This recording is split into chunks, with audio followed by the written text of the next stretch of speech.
exactly the way we thought it would. It was explained on several occasions.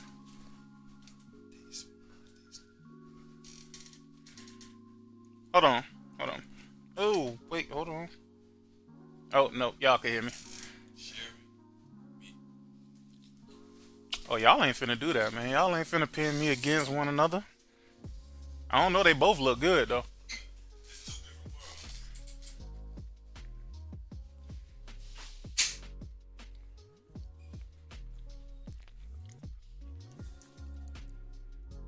Oh, shit, my bad, y'all.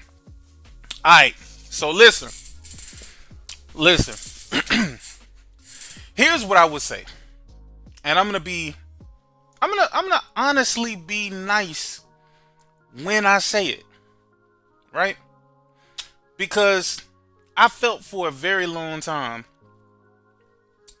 like when it really came down to it, when I really started to see how Xbox was moving, I started really getting that feeling that it was over. I'm gonna tell you when it really started to turn for me, and where it really started to kick in, and me say, "Damn, you know what? Maybe something is wrong. Something is a little off." The first step to me figuring out what the hell was going on was when they had that business meeting. When they had that business meeting. The business meeting was a for sure sign if you were paying attention. Because who the hell, what other company have you seen have a reaction like that to the point where they feel like they need to do a little podcast to explain what the hell is going on? I've never seen that happen in business in my life. Something was completely off. When the guy said there will be four and nothing more, I said, you have got to be shitting me. Whoever believes this, they have to be the dumbest motherfuckers on the planet. Because how do you believe this? What makes you think any part of this is true? What makes you think any part of this is true? It blew my mind. It blew my mind that people were really sitting up here saying, "Oh, well, nah, they're just putting their Z-list games on PlayStation." I said, that's even worse. That's even worse. They're putting what you consider to be the D tier games or B tier games or Z tier games, whatever they were saying. They were basically just saying Microsoft is giving you their leftover bullshit. And here's the thing. What they forgot to mention is that all of these games that were going, at one point in time, they were praising them for being the best games in the world. They were telling everybody Sea of Thieves was this secret, like, I don't know, secret banger that you just needed to fucking play. Honestly, I still don't understand that one. That game was absolutely fucking boring. Like I said, there's very few games that can actually put me to sleep. But that game actually put me to sleep. I was snoring. I had absolutely no interest in any of what I was doing. And I'm sure over time, that still didn't change. I don't care how much pirate-related shit you add to that game. I don't want to be a pirate. I don't like pirates. Never cared about being on a pirate ship. Never cared about having this broken-ass spyglass that you're looking through. Your gun has a broken reticle on it. You're out here eating bananas and chasing pigs. Never my cup of tea. Maybe it's y'all cup of tea. Maybe y'all like that bullshit. I didn't. I always thought it was terrible fucking game. Grounded, unfinished garbage. Pentiment, don't even get me started, my nigga. Like, let's not even do that. Let's not even do that. I've seen so many people pretending that Pentiment was great, and I'm like, dude, why you ain't finish the game? Why you ain't finish the game if this game is so good, bro? Bro, you saying that is good, but your trophies aren't reflecting that is good. It's not reflecting that is good at all. You have no interest in finishing this game that you only played because it came into this service. Had this game never entered this service, you would have never played it. You would have never tried it. This game would not have existed to you. And the funny part about that is, the thing that they tried to use as a weapon all these years. Game Pass is the greatest value in gaming. They were saying Game Pass was the greatest value in gaming when there was nothing to offer in Game Pass. They've been pushing this narrative that Game Pass is going to be the savior of video games, and truthfully, the only thing it did was devalue the brand of Xbox. That's all Game Pass did. It devalued the brand of Xbox. And it's so funny because even now, I see people making excuses. Even now, I see people saying, but even at $30, Game Pass is still a value. A value to who? Again, you could spend $360. Listen to what I'm telling you now. You can go to the PlayStation Store with $360 and you could walk out with probably like 30 games. You could probably walk out with like 30 games. This is why I don't understand this logic that y'all have. If you are a cheap gamer, then you don't need to be playing games on day one. You don't need to be playing games on day one, brother. You could take that $360 that you're going to spend a year and actually play some shit that you want to play. Not some shit that was curated and that they hope you play it. They tell you they're going to bring you 75 games day one in Game Pass. And then when you see the little fucking the fucking backyard minivan, the little rape van created games that they putting out there, like, come on, dog. It's not games you're going to play anyway. You're not going to play it. The problem with Xbox has never been Xbox. I'm going to say it again because I want y'all to really hear what I'm saying. The problem with Xbox has never been the Xbox. The problem with Xbox has always been Xbox gamers who care more about the brand and the perception of Xbox than the games that Xbox puts out, that Xbox used to pay for. They only cared about bigging up the brand. They never cared about the actual brand itself. Just bigging it up. It became a cult-like experience, similar to MAGA.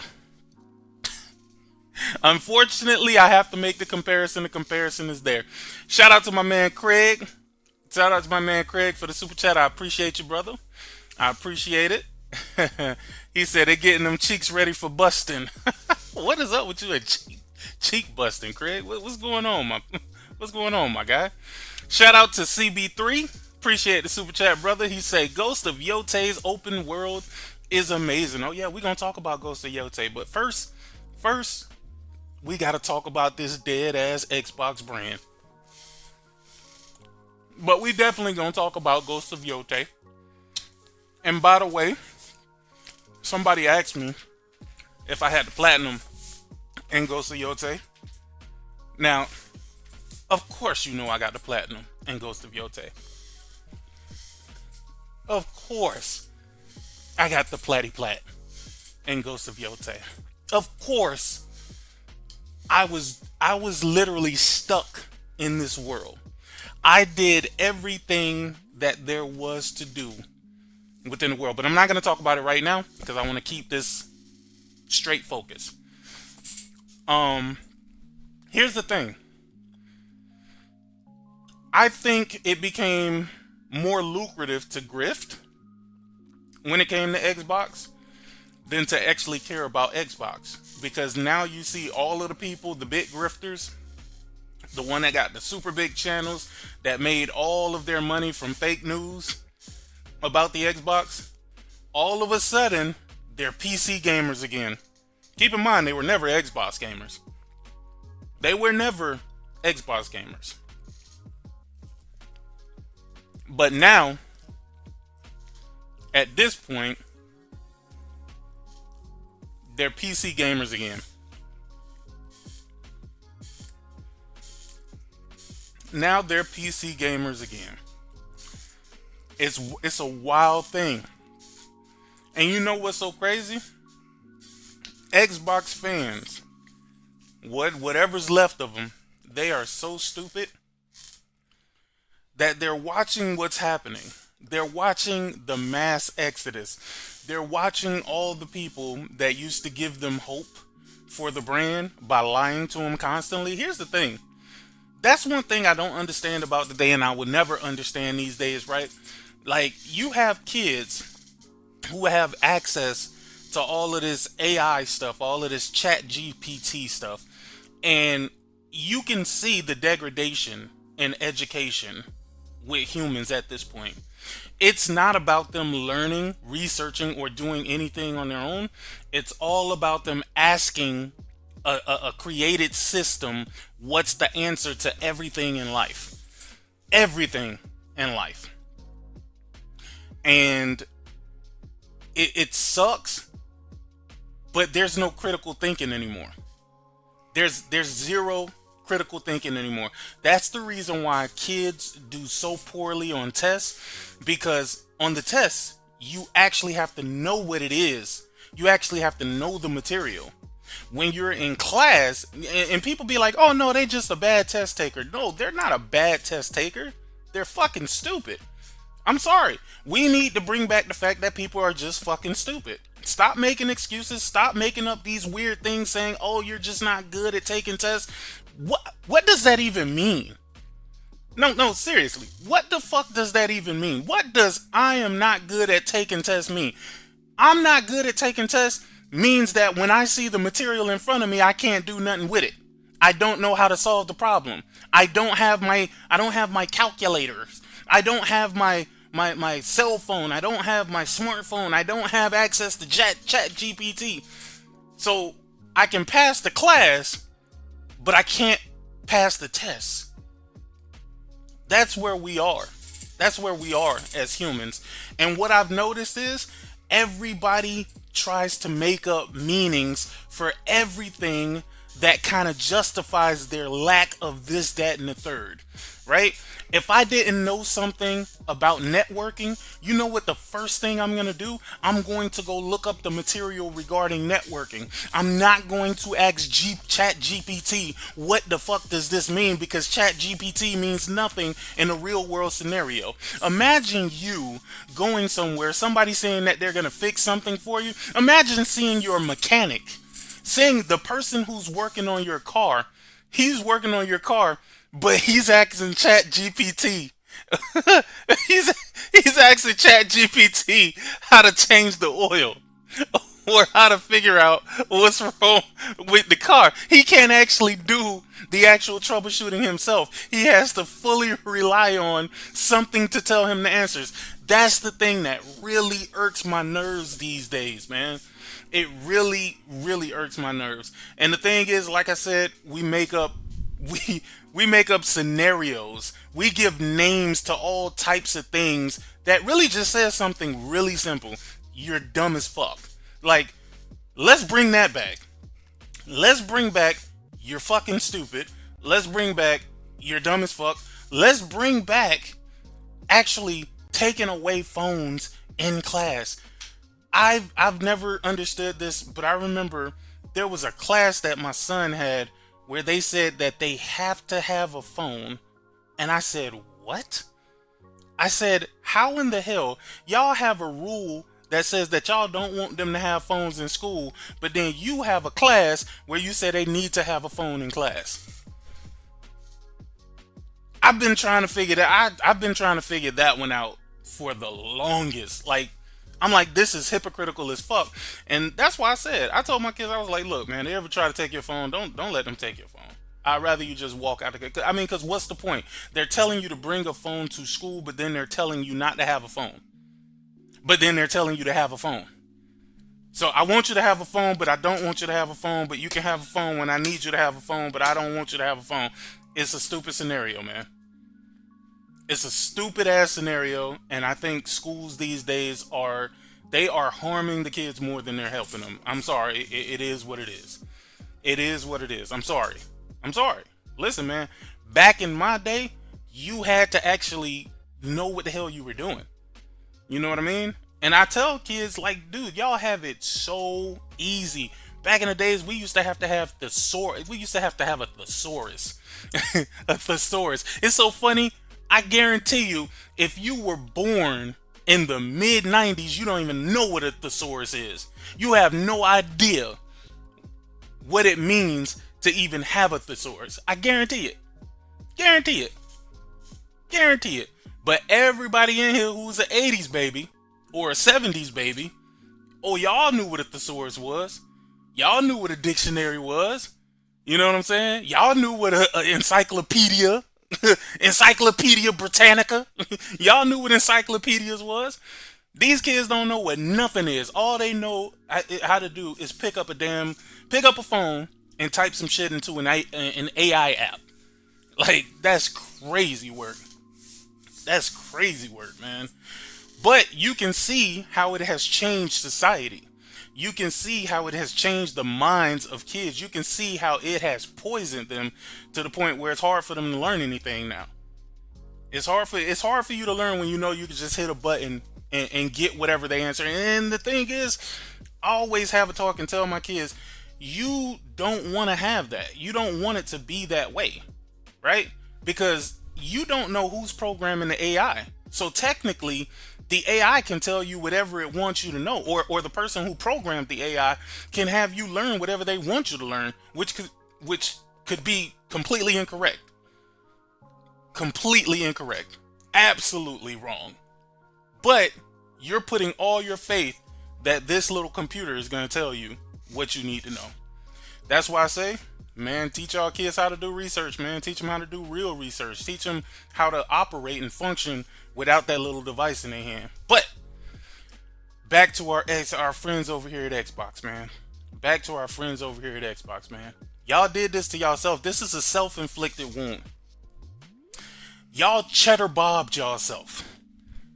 Y'all did this. You shot yourself in the foot.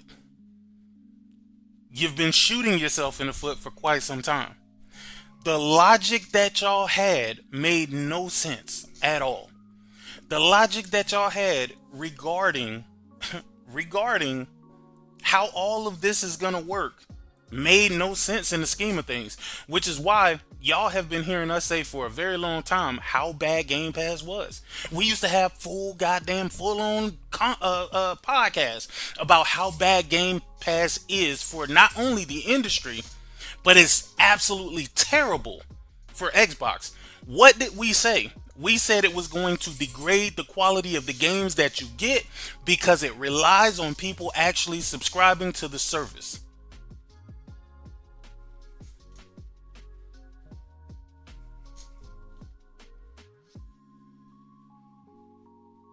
I mean, I don't understand how they could not see this.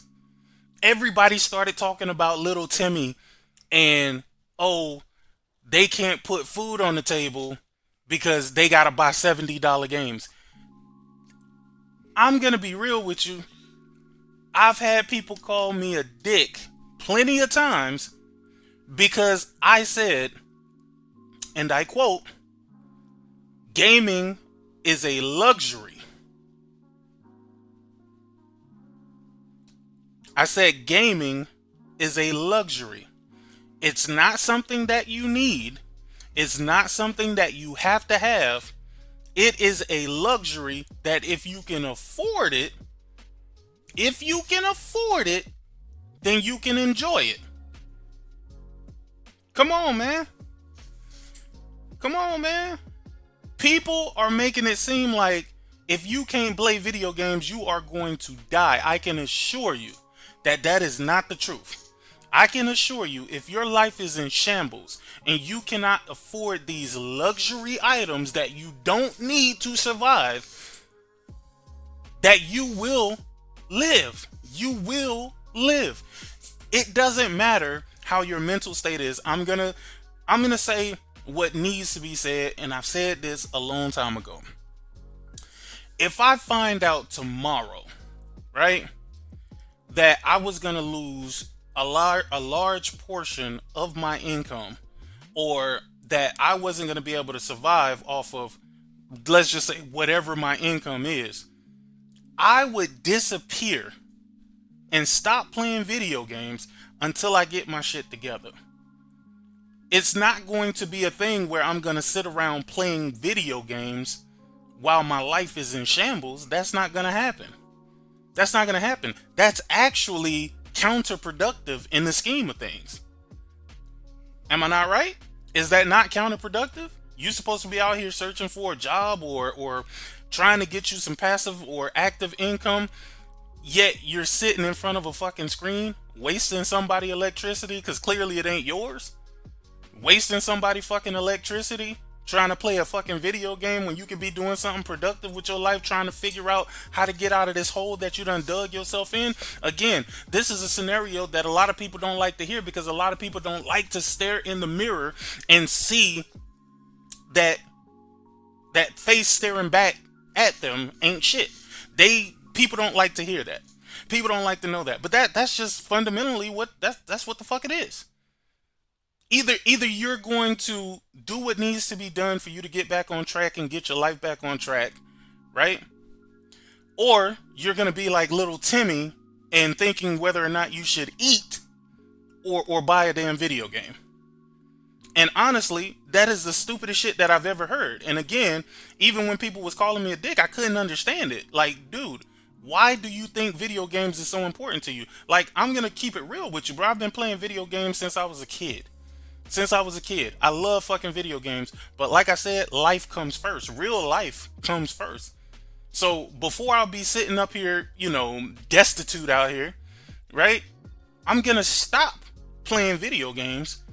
And that's going to be on the back burner. I can get back to the video games. The video games will always be here. I will always be able to play these games. Ghost of Tsushima or Ghost of Yotei, those games ain't going nowhere. If I don't buy it today, if I can't play it today, if I can't play it tomorrow, if I can't play it a year from now, that game is still going to be available when I'm ready to fucking play it. When I get my life back on track, when I get my income back to where the fuck it needs to be, that game is still gonna be here, and I will still be able to play it whenever the fuck I feel. You know what I'm saying? Everybody wants to be a part of the conversation, and that's the problem. Not everybody needs to be a part of the conversation. You don't need to be a part of the conversation. You can like something, think that something is good, but you don't have to be a part of the conversation if you are not a part of the conversation. And when I say that, I say that to say this, if you don't need to play these games right away. That's what I mean when I say you don't have to be a part of the conversation. People keep talking about Timmy being able to eat, pay his light bill or whatever, or play video games. Little Timmy don't need to play these video games. They will be here when you get back. I promise you. I promise you. One way or another. I mean, listen, they're still remaking old ass games that I played when I was a kid. So these games will be there when you are ready to enjoy this luxury item. But the thing is, they were spinning this narrative, and when I say they, I say the Xbox cult members, the Zaga.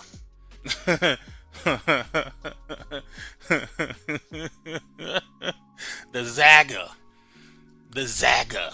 Those guys, they keep saying that they want to make Xbox great, but they don't want to make Xbox great. They want Xbox to be PlayStation, because PlayStation hurt their feelings, fuck their kids, fuck their wives, and they just don't know what to do about it. Apparently, PlayStation is this rapist. I don't know what it is. I don't know why, but PlayStation has hurt a lot of feelings out here just by existing. just by existing. People say that PlayStation killed Sega. I don't think that. I think Sega killed Sega. If you were alive during that time, or if you were old enough to understand video games at that time, you understand why Sega went the way that they went. Sega went the way that they went because Sega got too big for their britches and kept fucking throwing hardware out there. They kept, man, if y'all would have saw the fucking Sega, the Sega Genesis looked stupid. After you added all them goddamn attachments, that shit looked goddamn ridiculous. And the thing is, most of them shits didn't even get real support. so, so they was doing all of this shit, but most of those devices didn't get a lot of support like that. I don't remember the 32X getting like crazy fucking support. I don't remember the Sega CD getting crazy fucking support. I don't. I don't remember. I don't remember. I just remember them constantly putting out different attachments. But people say that PlayStation killed Sega. PlayStation did not kill Sega. Unless you're saying PlayStation killed Sega by simply existing. Because PlayStation came onto the scene and they offered something that was a better value. They went and they snatched up the third party support. You know what I mean? They really came in to put Sega on their toes, right? Put Sega on notice that you got to do better. Sega put out the Saturn. Oh my God. Holy crap, man. I remember those days because that was back when my cousin, he used to get all of the fucking video game systems, and he didn't really like games like that, but he was just he was just able to get all of those devices. And I remember the Sega Saturn coming out, and I remember for a very long time we played the Daytona USA virtual what was it, Virtual Cop, and I think it was Virtual Fighter that came in like this 3-pack, and we used to play that all the time. It is like there was never anything that was really substantial that came. And then again, like I said, PlayStation, they were on the scene and they just wrecked shit. They offered a cheaper device that got a lot of third party support. A lot of games became de facto exclusives to fucking PlayStation without them needing to do anything. And that was because of the lack of confidence that third party developers had in Sega. Because like I tell y'all, just go back and look at the wide variety of devices that Sega was putting out, and they weren't really supporting many of them. And it was just crazy. Nintendo wasn't doing enough to really wipe Sega off the market. And actually, Sega versus Nintendo, I kind of feel like Sega was getting the upper hand a little bit. You know, Nintendo had Mario, but Sega had Sonic. Sega had Streets of Rage. Sega had blood in Mortal Kombat, which was a big deal. It was a big deal for that time. ABACABB, Abacab. You know what I'm saying? If you grew up in that time, you know the Mortal Kombat code for blood. Come on now. Sega was amazing with what they were doing. It's just they, again, so many ideas and nothing really stuck. Nothing really stuck. Yeah. Now, I could go through the slew of fucking Sega games that they had, bro. Like, I'm talking about, they had everything. I know Earthworm Jim, it eventually was a multiplat, but they had Vector Man, they had Cyborg Justice, they had Mercs, they had Mickey Mouse Castle of Illusions. Bro, they had so many freaking games on fucking Sega Genesis, bro. Sega Genesis probably was Sega's best generation, honestly. I know a lot of people now, they claim that Dreamcast had the best generation, and honestly, Dreamcast was possibly the best device, but it was also the worst device simultaneously. I don't know who set Sega up like that, and I'm willing to lean on the fact that I believe Xbox set up Sega because they wanted to become Sega. And it looks like in 2026 they're getting their wish because they follow in the footsteps of Sega, putting out mass amounts of fucking hardware, nothing really sticking, and then them just going the way of third party. Yo, come on now. Y'all gotta see some ironic in that. You have to see the irony in that. You have to see the irony in that, bro. I know I'm not the only one that's seeing it. Shout out to Boy Country. He say, "What from Soft Boss is as fun to fight like Kitsune?" Man, listen, I'm gonna tell you. Nah. I gotta stay on topic.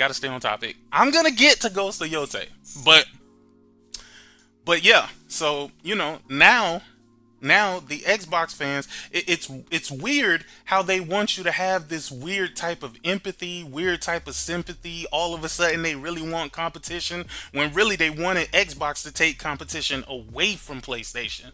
They didn't want there to be any competition. They wanted Microsoft to come in, swallow up all of these big ass publishers, and pretty much they wanted them to lock Sony out of the industry. They wanted Xbox to consume all of these publishers, take all of these games, make them exclusive to Xbox, and then put them in a service. And somehow that logic made sense in their mind. It really made sense to them. This idea made sense to them. Just think about this for a second. You wanted Microsoft to go out, purchase hundreds of billions of dollars of development teams and publishing houses, right? Then you wanted them to take those games that that already was making money on other platforms. You wanted them to rip those games from those platforms, make them exclusive to a brand that nobody truly gives a fuck about, and then you wanted them to put those said games into a service so that you could play those games day and date by paying a subscription fee. That's what they wanted Microsoft to do. Now, again, we got to come back to this whole thing called logic. In what world does that work? In what world does that work? In what world does that scenario work? Now, I know what I'm going to hear, and I know why I'm going to hear it, but then y'all should understand why they're in the situation that they're in. Because they really thought, and I remember it was Colt Eastwood. Colt Eastwood was putting up numbers that he was pulling from out of his ass, trying to convince Sony, as if they don't have Asian mathematicians that works, for the financial side of their company. And he gave out some bullshit numbers saying, hey, yeah, if you put all of your $100 million games or $200+ million games in this service, you're going to get a whole bunch of subscribers, and those whole bunch of subscribers, they're going to pay for those games to be produced. And he said this shit with a straight face. He said it with a straight face. Now, keep in mind, we have so many things to reference, right? We have so many things to reference. We have Netflix to reference. We have Hulu to reference. We have Disney Plus to reference. We have, YouTube Premium. We have the Apple subscription model that they got, right? People will have subscriptions until they don't need to have subscriptions. People will have subscriptions. You're not that late, Mark. People will have subscriptions until they don't want those subscriptions anymore. Right? People will play the games that are on the subscription service. As soon as there's no games that they're really interested in, they're going to cancel those subscription services. So all of that recurring revenue that you're saying that they're going to have, it'll be good for about a month. And then they'll be on a losing streak. Actually, they're going to start off in the negatives. I'm talking about then they'll be on a losing streak. No, they're going to start on a losing streak. And then the same people who tried to convince them to do that stupid shit, because it was all of them. It was Paul Tassi, it was Colt Eastwood, it was Paris, it was all of these Iron Lord dudes. They were all telling you how good Game Pass was and how great it would be for PlayStation if PlayStation did the same thing, when truly they just wanted to justify how they feel about Game Pass. They wanted to justify them not wanting to buy video games. That's exactly what they wanted to do.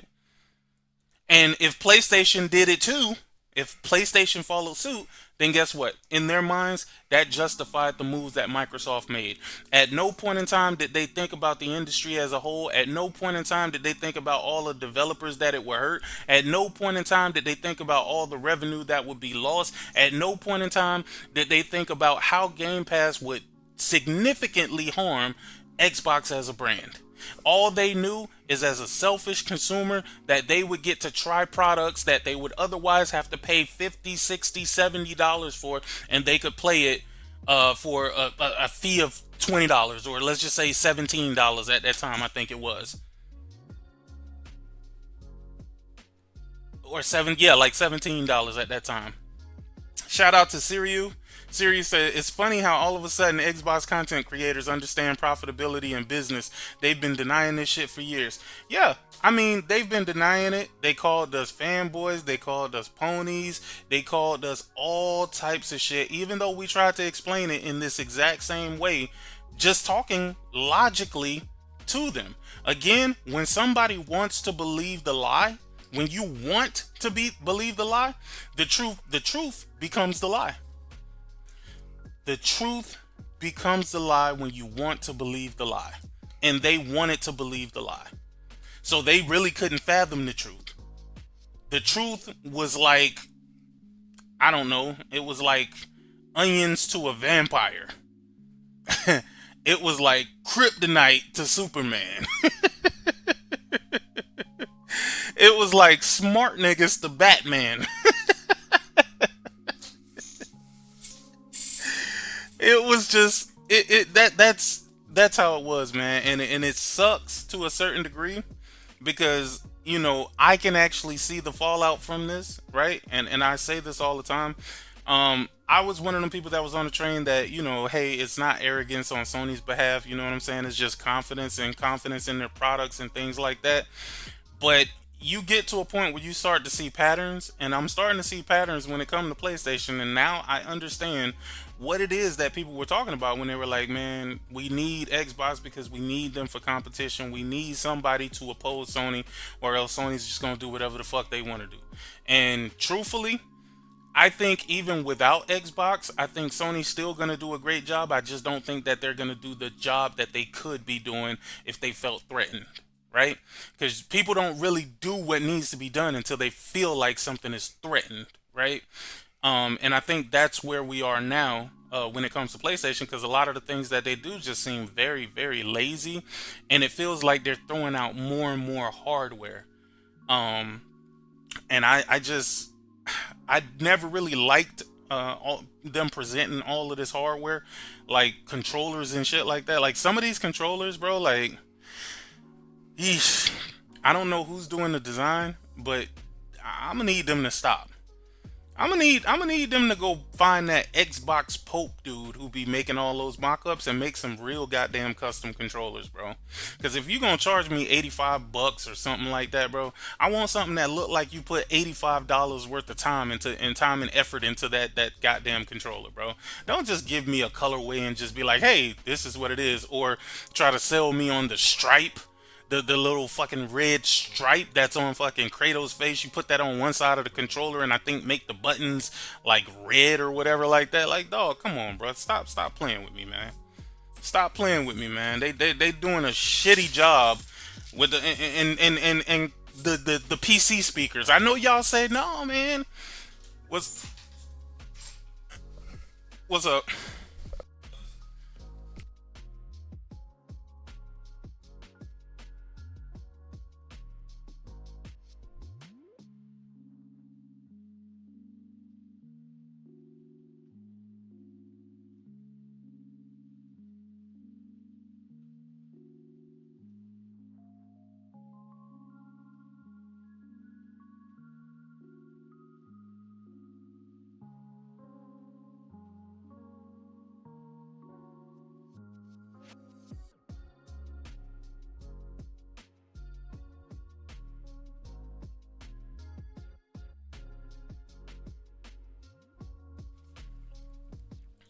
My bad, y'all.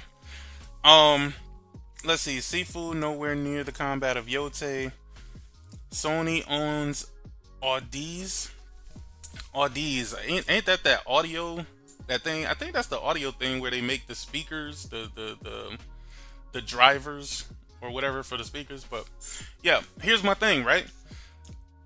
So the reason why I got a problem with those speakers is I know those speakers weren't created for the console. They work with the console, they're compatible with the console. Hell, you can even use it with the Portal, right? But it wasn't designed and created with that in mind. It was designed and created to further their venture and their journey into this PC shit. But again, there's people that don't see past the bullshit, right? Um I don't care about none of that, dog. I don't care about no little ass speakers because I don't sit in front of a monitor when I game. I don't even know how y'all do it. I don't even know how y'all do it, but I can't do that. I need to be in front of that big ass TV that I paid for, right? Like, I need to be in front of that OLED with all of those beautiful, vibrant colors, deep blacks, and I need to be in that setting, and I don't need small ass speakers either. I need speakers that's gonna sound like I'm in whatever environment is being portrayed on the TV. So I need that good surround sound. I need that 7.2. I need that Dolby Atmos. I need that priority built-in audio, 3D audio that they got built into the Tempest engine. I need that, right? But I need that on some nice ass speakers, on some nice ass big speakers. But again, that's only my preference, right? If y'all like them little small ass speakers and y'all want to sit in front of a computer monitor and play on a fucking PlayStation, go for it. But that is not my forte. That is not how I get down. That is not my steez. That is not my steez, man. But again, like I said, I know why it was created, but I like the way they rolled it out and tricked y'all niggas and made y'all think that this is something that they was doing for PlayStation. No, no, no, no, no, no. They ain't doing this for PlayStation, bro. Not at all. Not at all. Um, but yeah, this is where we at, man. This is where we are, man. Xbox is dead, man. We ain't even gotta say it's dying no more, right? We don't even have to play the semantics here. It's not dying. The shit is dead. It been on life support for quite some time. It's just like now they pulling the plug. It's like now they pulling the plug, man. Let me see, where is it? Oof. Yes, sir. It's dead. Shit, it's over with. What's up, Link? My boy. My What's boy, up? boy. How you doing, good sir? It's been a minute. It's Yeah, I'm been a doing just minute. good. Just fine. Shit, yeah, it's over, dog. It's over, bro. It's done. It's done. People keep There's telling me this is a shit. I've been hearing this. People keep telling me Microsoft has always done this before they launch new hardware. Yeah, No, okay. they haven't. Okay. All right. All right. You know they haven't. So Microsoft has told stores to stop carrying their shit before they 2 years put out before they new. launch or whatever else they got coming out. No, that's Nah. not how they do it. Nah. Plus you wanna get rid of your inventory. Why in the world would you want to take it off store shelves? And by the way, I saw I think it was a Sam Club ad where they were selling that shit for like under $200. I mean under $300. Both of them. They were selling the Series Yeah. S for under 200. They were selling the Series X for under 300, and it So let still me ain't get this worth it. right. You Yeah. you liquidate inventory, whatever you're doing, so that in a couple years it don't make sense. I mean, at that point, you don't have a retail presence, and consumers aren't seeing your product in stores. When you do launch it, it just doesn't make any sense to me. These, this strategy that they claim is going on, I don't think that's a strategy. Like I said a few years ago, I think their hardware is done. I don't see another console next generation. But You, yeah, it's over for them. you know what I find funny? They believe the last straw is Microsoft raising the price $10 a month. That was That was the last straw. That was the last straw. Yo, I saw Mighty Keith did a short video, and he brought up something very important to all of them who thought that was the last straw. What games you go and play when you cancel yourself? Bro. And you seen what's happening in Europe? Oh yeah, I saw What's going on in Europe? What happened? Oh, Bruh. with the wait, tell me. With yeah, the they Game can't raise Pass. the price. So the people in Europe, they have a real government, not like whatever the Oh, I fuck know what this you're is talking we about. got Go in the ahead, yeah. USA. Not like this. This ain't no government. I don't know what the fuck we got.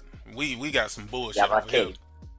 But over in Europe, they got people like they got real consumer protection laws where they really care about their citizens and their citizens getting fucked. Where Microsoft is unable to raise the price of the service like they can in the US. Because in the US, all you got to do is notify a person. You just got to let them know that it's going up and that bitch can raise and it is what it is. But in Europe, they cannot raise the prices. They cannot raise the prices. So what they did is they sent out this letter to people letting them know that, they're pretty much grandfathered in. But if they ever cancel, this is where the stick up comes. If you ever cancel, you're going to go to the new price. So now it's like, damn, so you going to hold me hostage, son? Like you just going to hold me hostage over here, B? Like I can't cancel my shit in protest. If I do, then I'm gonna have to accept the new EULA and I'm gonna be charged a higher price, bro. Like it is what it is. But I like that about Europe, and I like the fact that Europe is protecting their consumers. Because the people who do want to keep Game Pass, they get to keep it at whatever the price is. The thing is, I'm a little confused about that because they've already raised the price of Game Pass already. They've done that already. They say delayed though. It delayed. They delayed what?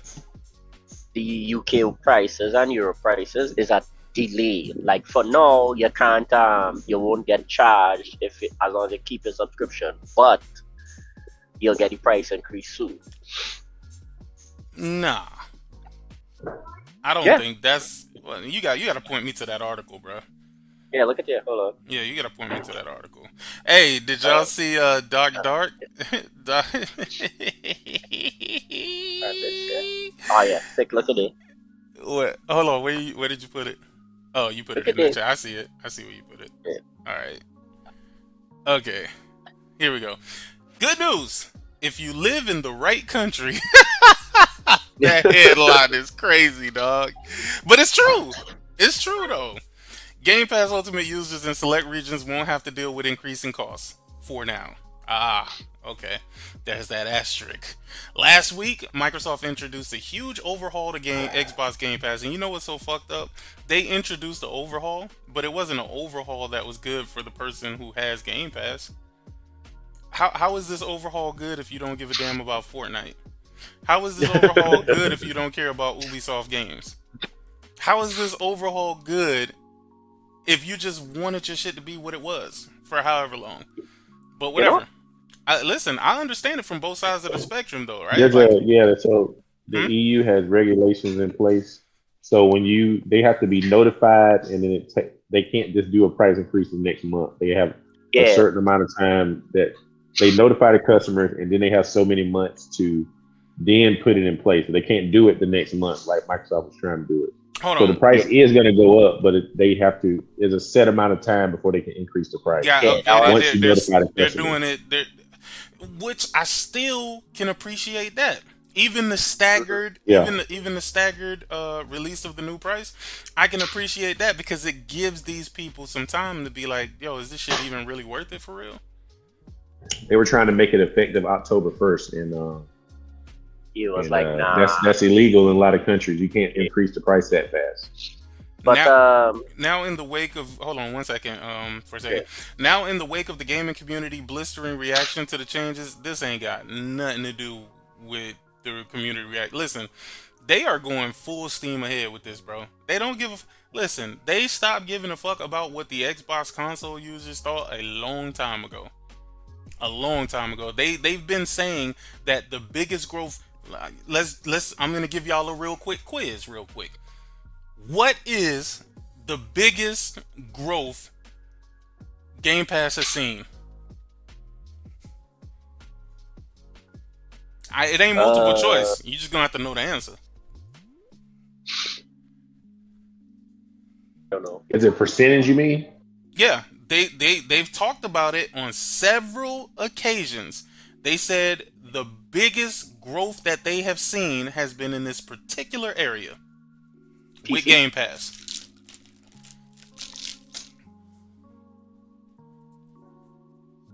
Oh, was it the DLCs? Nope. If it's not PC and it wasn't the DLCs,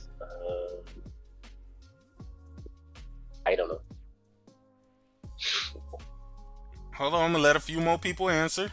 Yeah, I'm telling y'all have seen this so many times. Y'all seen it here and y'all seen it in other places. But they said we have grown. Xbox Game Pass is growing fastest XYZ.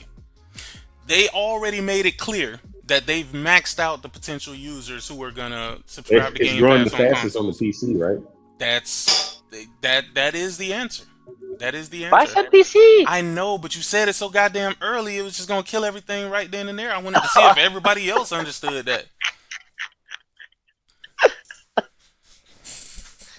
But yeah, You can't be thinking that crazy. that was the biggest growth area that they've seen. They don't care about the market that is stagnant, that is not growing, which is the console market. That's why they're trying to squeeze more out of that particular market. How is it that PC Game Pass subscribers can still get the day one fucking games by playing like $17 a month?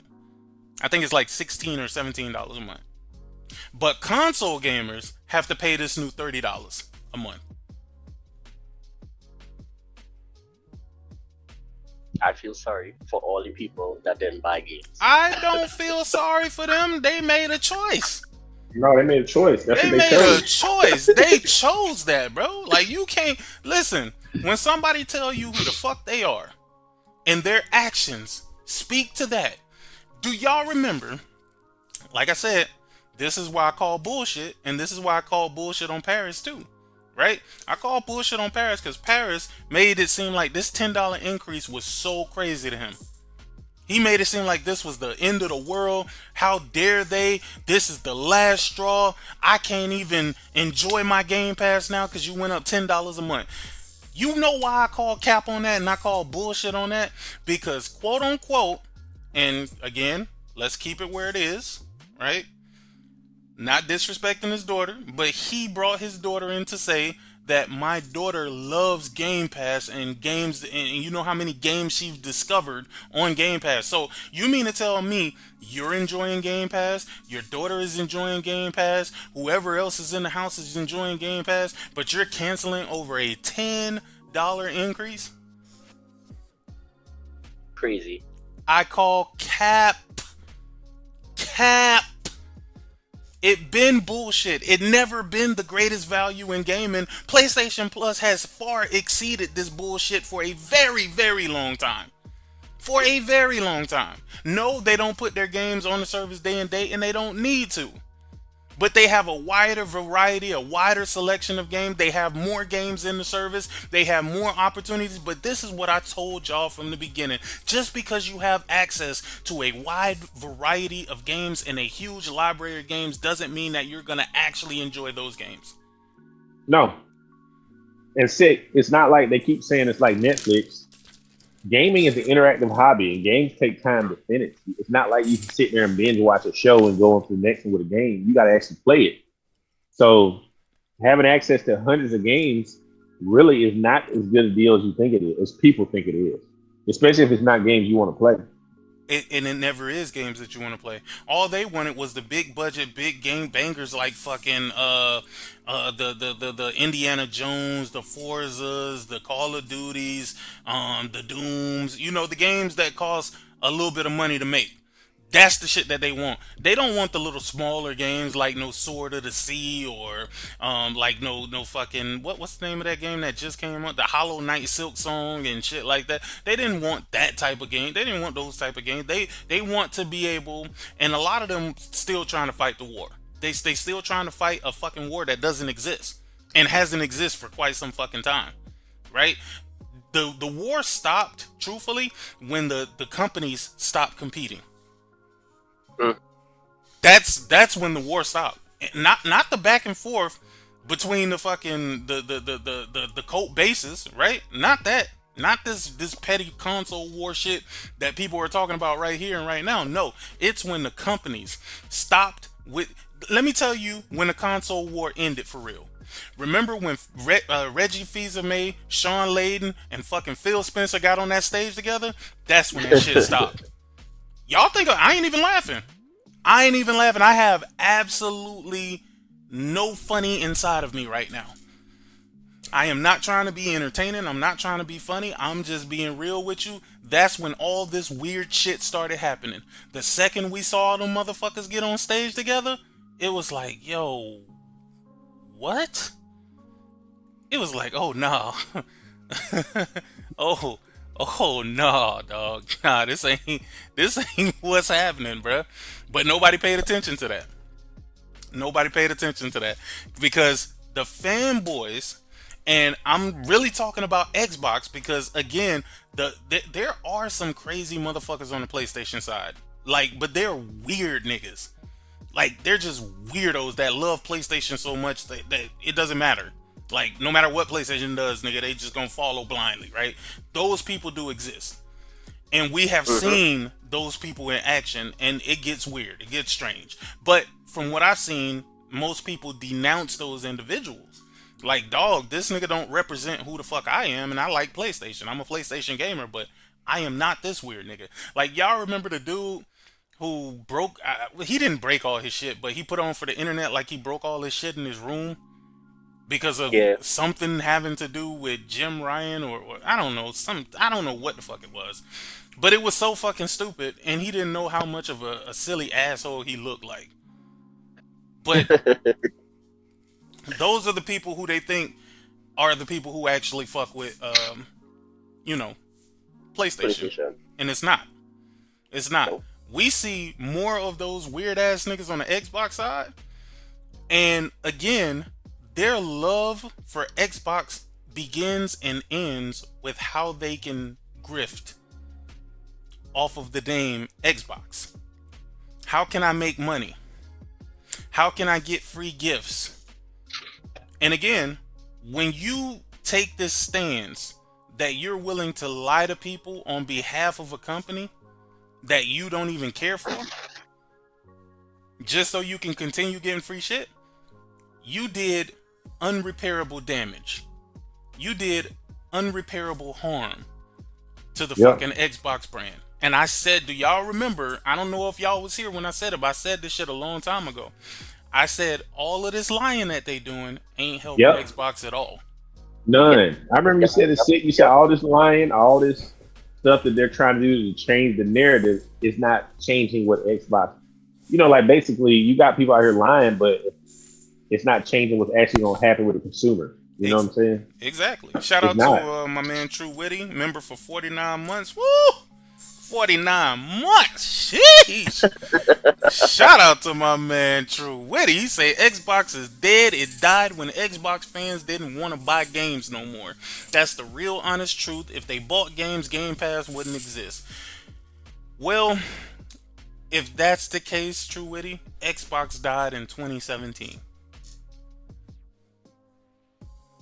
If that's the truth. Xbox died the day Game Pass was announced.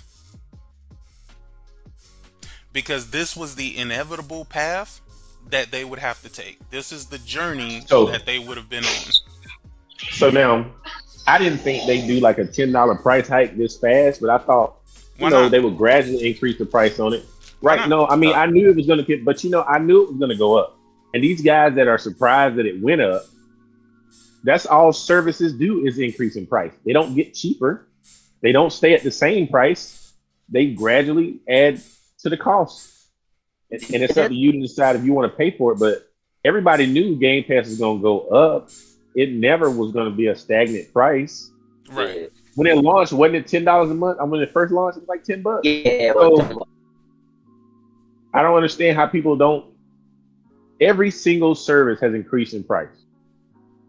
There's not one service that launched at one price and is still that price. Everything goes up. But let me ask you. Let's play devil's advocate here for a second, right? Let's look at it from the other side of the spectrum. Why do you think they raised the price? I know why they raised it. Because, a couple things, right? We hear about $300 million they lost on Call of Duty, right? Obviously. Who said that? That completely. Huh? Who said that? Bro, we talked about all of this. We talked about this before Microsoft ever owned Activision, bro. Well, somebody got to pay for these games. We said Microsoft would be stupid to put Call of Duty in the service because Xbox gamers are actually willing to buy that game. Yeah, that was one game they were bought. But so, I mean, when you do that and then people start downloading the game and not paying nothing for it, it was a gamble. That's what I said last year. If they throw this in Game Pass, which I think they will, if it doesn't turn into exponential growth on the service, which it didn't, then this is going to be a disaster. And it was. Well, here's the thing. Is it just that they might have the dumbest fucking executives known to man? Is that a possibility? They do have the dumbest executives. They do. Yeah. But everybody around, the people around the industry knew this is not a smart move. And Phil Spencer, listen, I remember listening to an interview. Hold on real quick. Let me just say this one more thing. Phil said it. Now, he lies about a lot of things, but this is business 101. He said, if we can't get people to come to our platform and we can't grow it, then you have to extract more money from the people who are here. So that's what they're doing. It's not growing, right. So they're just raising the price to get more money out of the people that are currently on it. You're right. I do remember him saying that. He said in the interview. Yeah, I do remember him saying that. Yeah, but also, I remember when they put Call of Duty in Game Pass, they couldn't market it or anything because part of the deal with to get Activision was they were not supposed to put it there in the first place. You know what's so funny to me? The fact that everybody is pointing to Lena Khan and saying, "Oh, Lena Khan was right." It ain't that Lena Khan. Look. It ain't even that Lena Khan was right. This was obvious to anybody who would look at this shit, with an unbiased eye. With an unbiased eye. Anybody who looked at this with an unbiased eye would know that this was going to turn into a shit show. The thing is, they wanted to believe that Microsoft was going to somehow save another company when they can't even save their own company. Mm-hmm. And I'm not even talking about Microsoft, because Microsoft as a company is doing healthy. It's the divisions within, like Xbox. Like, you can't. This is why it didn't make any sense when it came to the ROG Xbox Ally, whatever you want to call that shit, right? It didn't make any sense to me because, dog. I mean, let's just be honest here, bro. Like, you can't even sell an Xbox, but you're gonna sell $1,000 handheld. Like, and there's executives that sat around a table and all concluded that this was the right path for them to take. Like, it just doesn't even make any sense. I'm like, dog, you gotta have a brand that actually makes sense. You gotta have a brand that makes sense. Xbox does not make sense. Microsoft as a company is a huge company. Truly huge company. Xbox as a company and a brand, not so much. Not so much, bro. So why in the hell did you think the Xbox name would sell a PC handheld? That's beyond me. Didn't they tell us that because Microsoft is so rich, they can just continue to lose money? Yeah, but we knew that was stupid. We knew that was stupid. Listen, you don't become a. You don't. My bad. for a second, but you don't become a 2 trillion, 3 trillion, whatever trillion. What they like 4 trillion now? I don't know what they Yeah, are. they're 4 trillion now. They're 4 trillion. You don't become a company worth 4 trillion by constantly losing money. But the thing was, Sick, and this I think everybody was pointing out, if they did not buy Activision, that $70 billion, it probably would have lasted longer. And it would have cost way less to get Blizzard games in Game Pass without that purchase. Bro, they could have took a fraction of that. Maybe 10 to 20 billion of that. And just went around having people make games for their box. To make their box appealing. To make their box stand out. To make people say, oh shit, this is exclusive to Xbox? Oh, I gotta get me an Xbox for this. They didn't want to play that game. Nope. They didn't want to play that game. They didn't have the confidence in their staff to find games the way Sony would find games. Exactly. Shout out to my man Raheem Linkhorn. He say Xbox and Microsoft are finding out money doesn't solve everything. Good games does. That's a fact, Raheem. Mm-hmm. Shout out to my man Charles Hawk. Appreciate you, big dog, for the $5 super chat. He say they quit selling Xbox consoles on military bases here in Cali months ago. Also, you can only buy controllers and headsets. Bro, it's a wrap. It is done for Xbox, bro. Shout out to Siriu. Thank you for the $5 super chat, man. Y'all blessing your boy tonight. I appreciate it, man. I appreciate it, man. I'm seeing all of these greens pop up. I'm like, yo, they fuck with your boy. Y'all miss me. It's okay. Listen, y'all can say it. Y'all miss me. I'm like, listen. I be gone for a little minute, man, and I'm back. But I'm back. Shout out to Siriu. Siriu says the problem is that Microsoft doesn't want to compete. They want to monopolize. And with this current administration, this would have been the administration for them to pull all that fuck shit. They would have had no pushback at all. All they would have had to do is dump some money in Trump, Bitcoin, or whatever the fuck that shit is, and he would have let everything go through. He would have made sure that all of the departments, he would have got rid of the FTC, nigga. He would have dismantled the FTC because, boy. Woo! You know what? Let me keep it gaming because, boy, it's crazy out here, dog. But just to comment on one thing Corey mentioned, you don't have to get exclusives, you know. Like a lot of people forget, one of the things that affected Sony a lot was Xbox just having the same games Sony have, but it wasn't Game Pass. That dropped sales. Just doing that, you don't need exclusive. You never needed exclusive from Xbox. You just needed to be in the conversation where they say, oh my god, PlayStation and Persona 5, well, it's in Game Pass. That is all you needed. That is all Xbox needed. They didn't need the exclusives. Well, to be relevant. Here's the thing. Relevancy did not help them at all because they stayed in the news for all the wrong reasons. Reasons.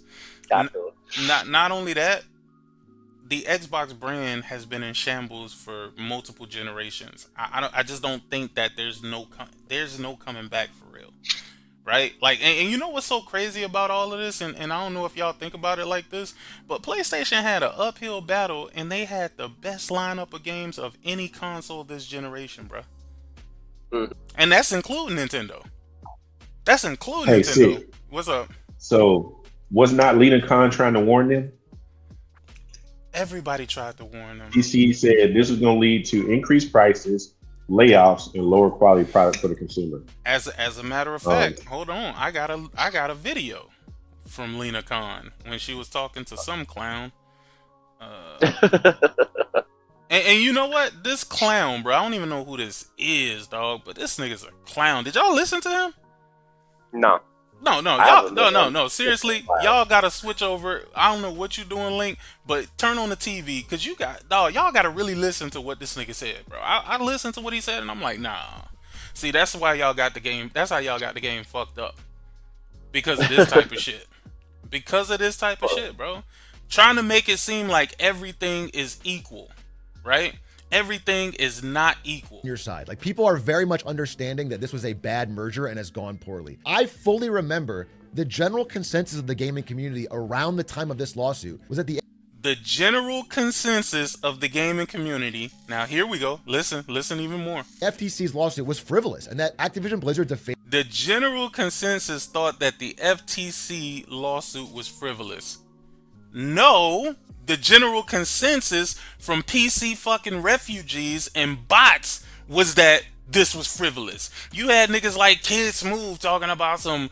Dog, I hate when black people get on some bullshit like on some Coonery. on some He was coonery. he was dog. accusing her of not even being American. Yeah, I Yep. hate when that. See, that's his conservative side coming out though. That shit is a sickness, dog. That shit is, it's a sickness to be a Republican, bro. I'm sorry, man. If I offend y'all, I apologize, but that's a sickness at this point, bro. And it's even fucked up. It's even more fucked off when it comes to MAGA Republicans, bro. Oh my God. Back to Lena. failing company, Microsoft will prop them up and save them and bring back all the great games we love and help the employees. Microsoft will prop them up and bring back all of the games we love. As if they don't own Rare. How the fuck did you think they was gonna do this for Activision, but couldn't even do it for Rare? And Rare had more notable games. Come on, man. Dog, this shit really pissed me off, dog. It really pissed me off, dog. Because this is why everybody get the wrong idea about the gaming community. Because you got fucking idiots like this speaking on behalf. Like, why is he even talking to Lena Khan about gaming? Who the fuck is the gaming this? community around the time of this lawsuit was that the FTC's lawsuit was frivolous and that Activision Blizzard's a failing company. Microsoft will. Activision Blizzard is a failing company. And the Xbox isn't? Come on. Prop them up and save them and bring back all the great games we love and help the employees do good things. And that was the general idea. And people thought, oh, I'd love to get Call of Duty for a cheap price on Game Pass. And I remember all of the comments being mostly positive for this. And now, as the layoffs continue, the new games haven't been what were promised and the prices go up, people do understand what you were saying. And so I hope we can like help hammer that home for future situations like this. People can remember they got burned before. This is a relevant example. Yeah, that Totally. Yeah, honestly, sometimes the way I learn that Microsoft is doing another price hike or layoffs. Hey, man, Lena Khan nose is huge, bro. Like, that shit is, like, damn, like if she turned to the side, bro, like, she'll turn into a bird or something, bro. That shit like a beak. God damn. Well, I wish y'all could see this. Is that gamers start posting like apologies to me on Twitter. And that's how I learn. I'm like, oh, I guess Microsoft must have raised the price again. Yeah, 100% agree. Although I do want to say, as someone in the gaming space, this year has felt remarkably good because of people outside of the enshittified consolidated titans. I think I use gaming as an example of what a competitive market can bring. People in gaming have a lot of opportunities to say, candidly, fuck this, I'll go elsewhere. Where they don't have in a lot of other industries. Like, for example, for cable providers, I have nowhere else to go. I've completely consolidated. They can raise prices at will. But I do feel like EA and maybe even Microsoft in this case are going to get burned more than people think. They are finding consumers are not as trapped as they are in other industries. Yeah, it's a positive side to gaming, which keeps it exciting for me. But yeah, I do agree overall. And I know you have a time limit, so I just want to make sure there's anything else you want to discuss or say to the audience. No, great to be here, and my commiseration for the Xbox gamers, the Game Pass gamers who are suffering these price hikes. See, Lena is such a class act, bro. Even though she got the shit end of the stick when she was only trying to help the consumers, she still showed empathy towards them due to the price hikes that they're experiencing. It's crazy. It's crazy the world we live in. Shout out to Serial. Appreciate the $5 super chat. He says the ABK deal was just like the election. We didn't want this. Idiots. That's facts. That is facts. Shout out to Borbor Country, Texas South National Guard troops in Illinois North. Yeah, you know what? I'm gonna be real with you.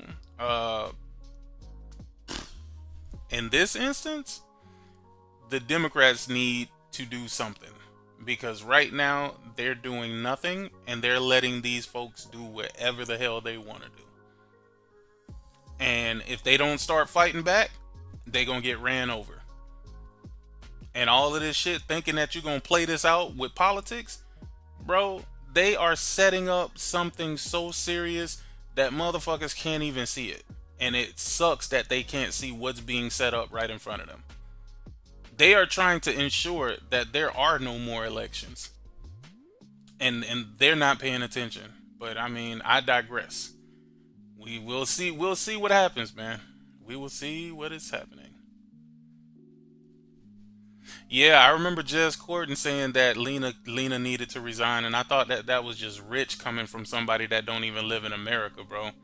I ain't gonna lie, some of y'all people overseas, bro, y'all be having some of the craziest takes when it comes to somewhere y'all don't live and don't be. Like, sometimes it's better to just chill.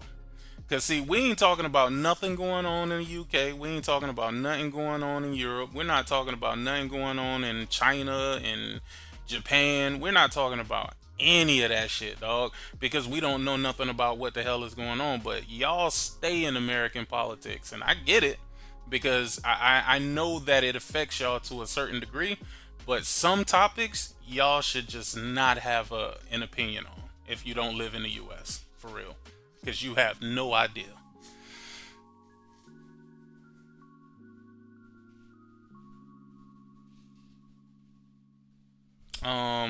But bringing us back to gaming, because I ain't gonna even lie, no, I'm in too good of a mood. I really don't even want to talk about politics for real, bro, because that shit ain't gonna do nothing but piss me off. Damn, where did everybody go? Y'all niggas dipped out? Nah, I see y'all here. Y'all on mute. No, I'm here. Oh, okay. I thought I lost y'all for a second. I'm like, dang. No, yeah. Dang. Hold on a second. What happened? Oh no, you tell us to turn on the audio to listen to Lena Khan, so we muted, and I was listening. Yeah, well, yeah, Linko was yeah. muted anyway, but yeah. Well, here's the thing. Lena Khan was right, sure, but everybody else was right too. Like, it didn't take Lena Khan to make us say this is a bad deal, but she was right on the money, and I think she was on the money because she was listening to actual gamers in the gaming community, or she was just looking at it for what it is.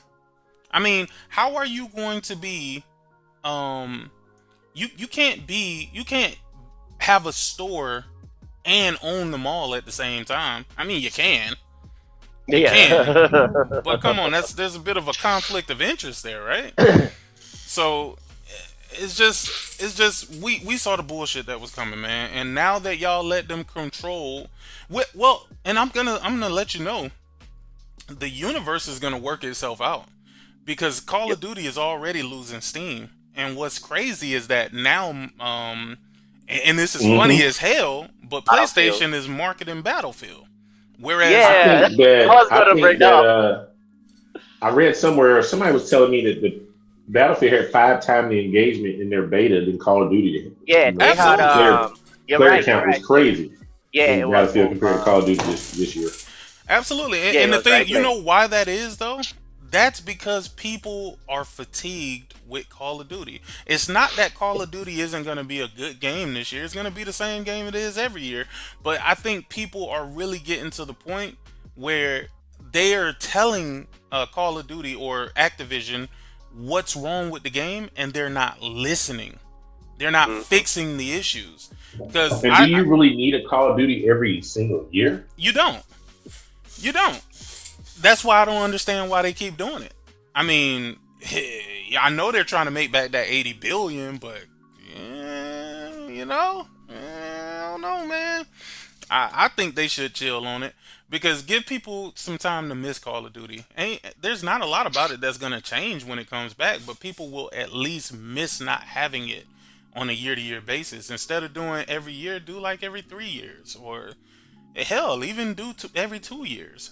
Give people some time to miss the game and say, damn, we used to play Call of Duty. Well, I ain't gonna even lie to you. Microsoft they stuck in a real hard place right now. When it comes to Activision, I'm gonna tell you why. Because if they do take breaks, people might just find something else to play. They also have to fire people again. With Call of Duty, that's a game where you got to constantly keep it in people's face, which is why I think they started releasing it every year. But when it's But no longer in their face every year, they're gonna find something else to play. I was gonna say, Sick, is a multiplayer game, right? So like Fortnite, I don't know why you don't just every 3 years, like you say, drop a new version or something like an update or something, but just have the base version and run with it, because majority of people that play Call of Duty anyway play Warzone. Mm-hmm. They don't really like. They'll still buy the new Call of Duty, but they mostly play Warzone. Yep. So I tell you what.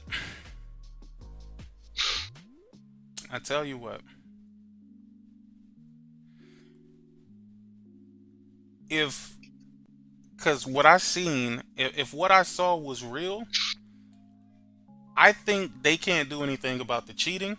So I think now they're trying to turn the cheating into sort of a feature.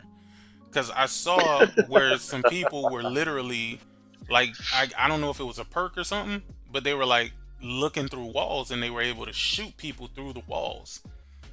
Now, that could have been people just cheating, right? That could have been people just cheating. It's an attachment. I think that's part of the game. Yeah.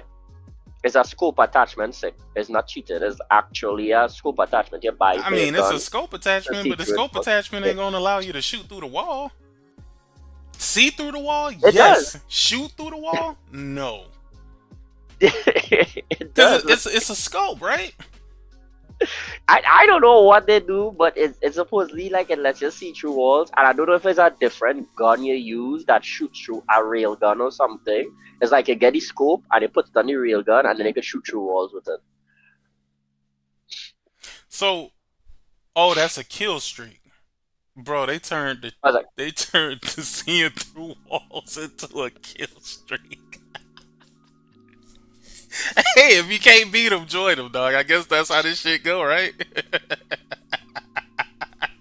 That's funny to me. That is super fucking funny to me.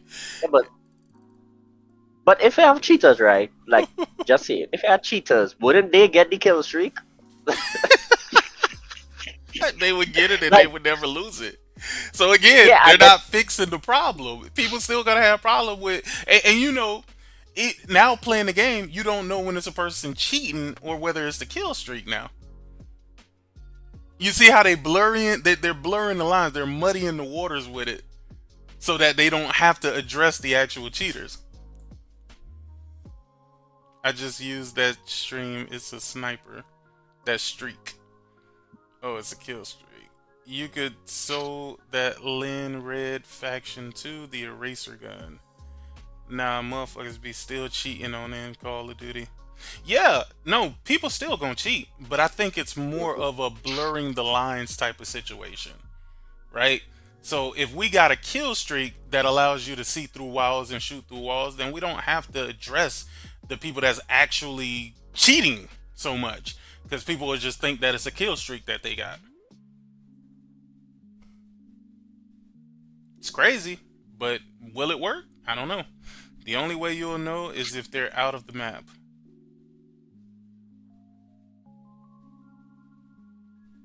Bobby Kotick is the smartest businessman in the history of gaming. That man played 4D chess and won. Hey, bruh got out with a grip. that boy got out. He really got his golden parachute for real, for real. Yeah, and oversold his company and got the money for it. Yeah, so. But Microsoft gonna have to figure that out, man. And what I think is gonna happen is I think eventually they're probably just gonna sell that shit off, because it's just not gonna make them the type of money that they're looking to make. Microsoft they're not looking to make a little bit of money. They're looking to make a lot of money. Could sell it to Saudi Arabia. Hey, yeah.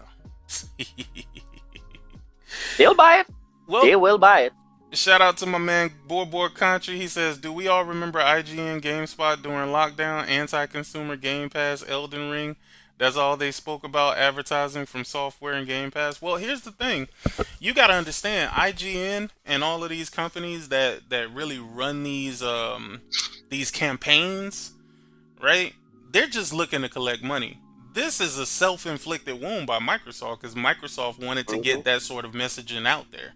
Microsoft wanted people to adopt Game Pass, so they wanted to make anybody who didn't want to put their game in Game Pass seem like they're anti-consumer, or they want gamers to pay more, or whatever the case may be.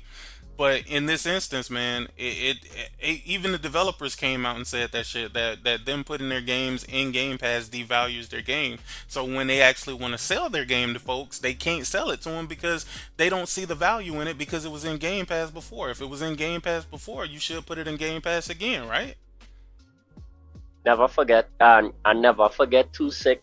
They went so far as to trick some developers that had publishers to get the publisher to put the game in Game Pass, knowing that they didn't have to pay the developers. But they didn't trick the developers. They didn't trick the developers. Developers are only there to develop. They don't run nothing on the business side. Whatever. No, well, the publisher just took advantage of the deal from Microsoft and screwed over their developers. That's what they did. Yeah, but that's the thing. That's because they're publishing the game. It's pretty much their game. They're just funding the development of it, right? Ultimately, they have to get their money back. So they said, okay, the way we gonna get our money back is via Game Pass. And even if we can't recoup it all, we'll recoup some. And we won't pay you because technically you had nothing for Game Pass. Did you talk about, and I don't know a whole lot about this, but did you talk about Satya appointing a new CEO of the commercial business? The commercial bit? What you mean? So, Satya was the CEO over the whole thing, right? Microsoft, the whole company. Yeah. So now he's over the AI part of the company now, and he appointed a new CEO to run the commercial business, which is all their software products. So there's somebody else doing his job. He done washed his hands, all this damn Xbox shit, all that shit. He's like, I'm just gonna deal with the AI stuff, and I got somebody else working on everything else. And this new person, I'm not sure what he's gonna be doing, but yeah. Tell me this: Do you have an article leading to that? The Verge has an article up. You got it for a second?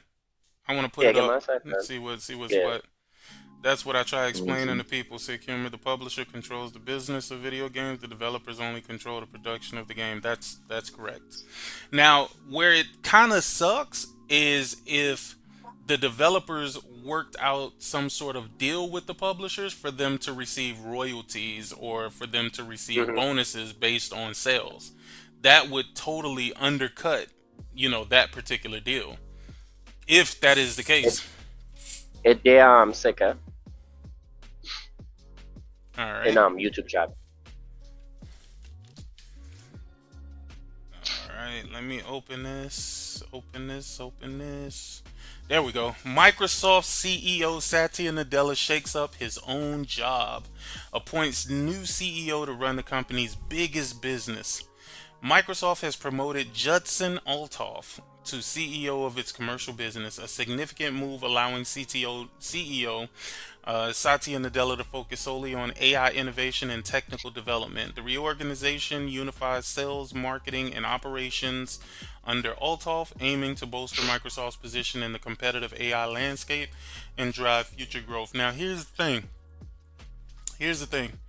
From what I can see, I don't know if this is going to change a lot of things, because all this is doing is basically saying we have, I guess, the customer facing side of things, the billing, the marketing, the sales, the day-to-day operations. That's going to be handled by somebody else. Satya Nadella himself is working on the AI innovation and technical development side of things. So I don't think that removes him from the whole Xbox thing. I think he's still going to be over that particular portion of it. And the other person is just going to be the nigga that handles all the paperwork. Handle all the red tape. He's going to be the ones that just make sure Microsoft as a company can continue, running efficiently. But I don't know what this means. I don't truly know what this means for Xbox. But let me read a little bit more into it. Microsoft is promoting longtime sales executive Judson Althoff to CEO of its commercial business, a major reorganization that frees up CEO Satya Nadella to focus exclusively on technical work as the company races to dominate artificial intelligence. Althoff will oversee a newly unified organization combining sales, marketing, and operations for all Microsoft commercial products, including its AI Copilot suite. Yo, I did see that shit pop up on my computer. Copilot, whatever the fuck that is. I keep that shit. I haven't looked into it enough to even care. The move represents one of Microsoft's most significant leadership changes in years, with Chief Marketing Officer Takeshi Numoto and his team now reporting directly to Althoff. The restructuring puts Althoff in charge of what Nadella called Microsoft's most important growth engine, while Chief Operations Officer Carolina Dibick-Hap's team also joins the new organization. Nadella doubled down on AI innovation and data center build out. The reorganization allows Nadella and Microsoft engineering leaders to concentrate on what he described as highest ambition technical work, spanning data center construction, systems architecture, AI research, and product innovation.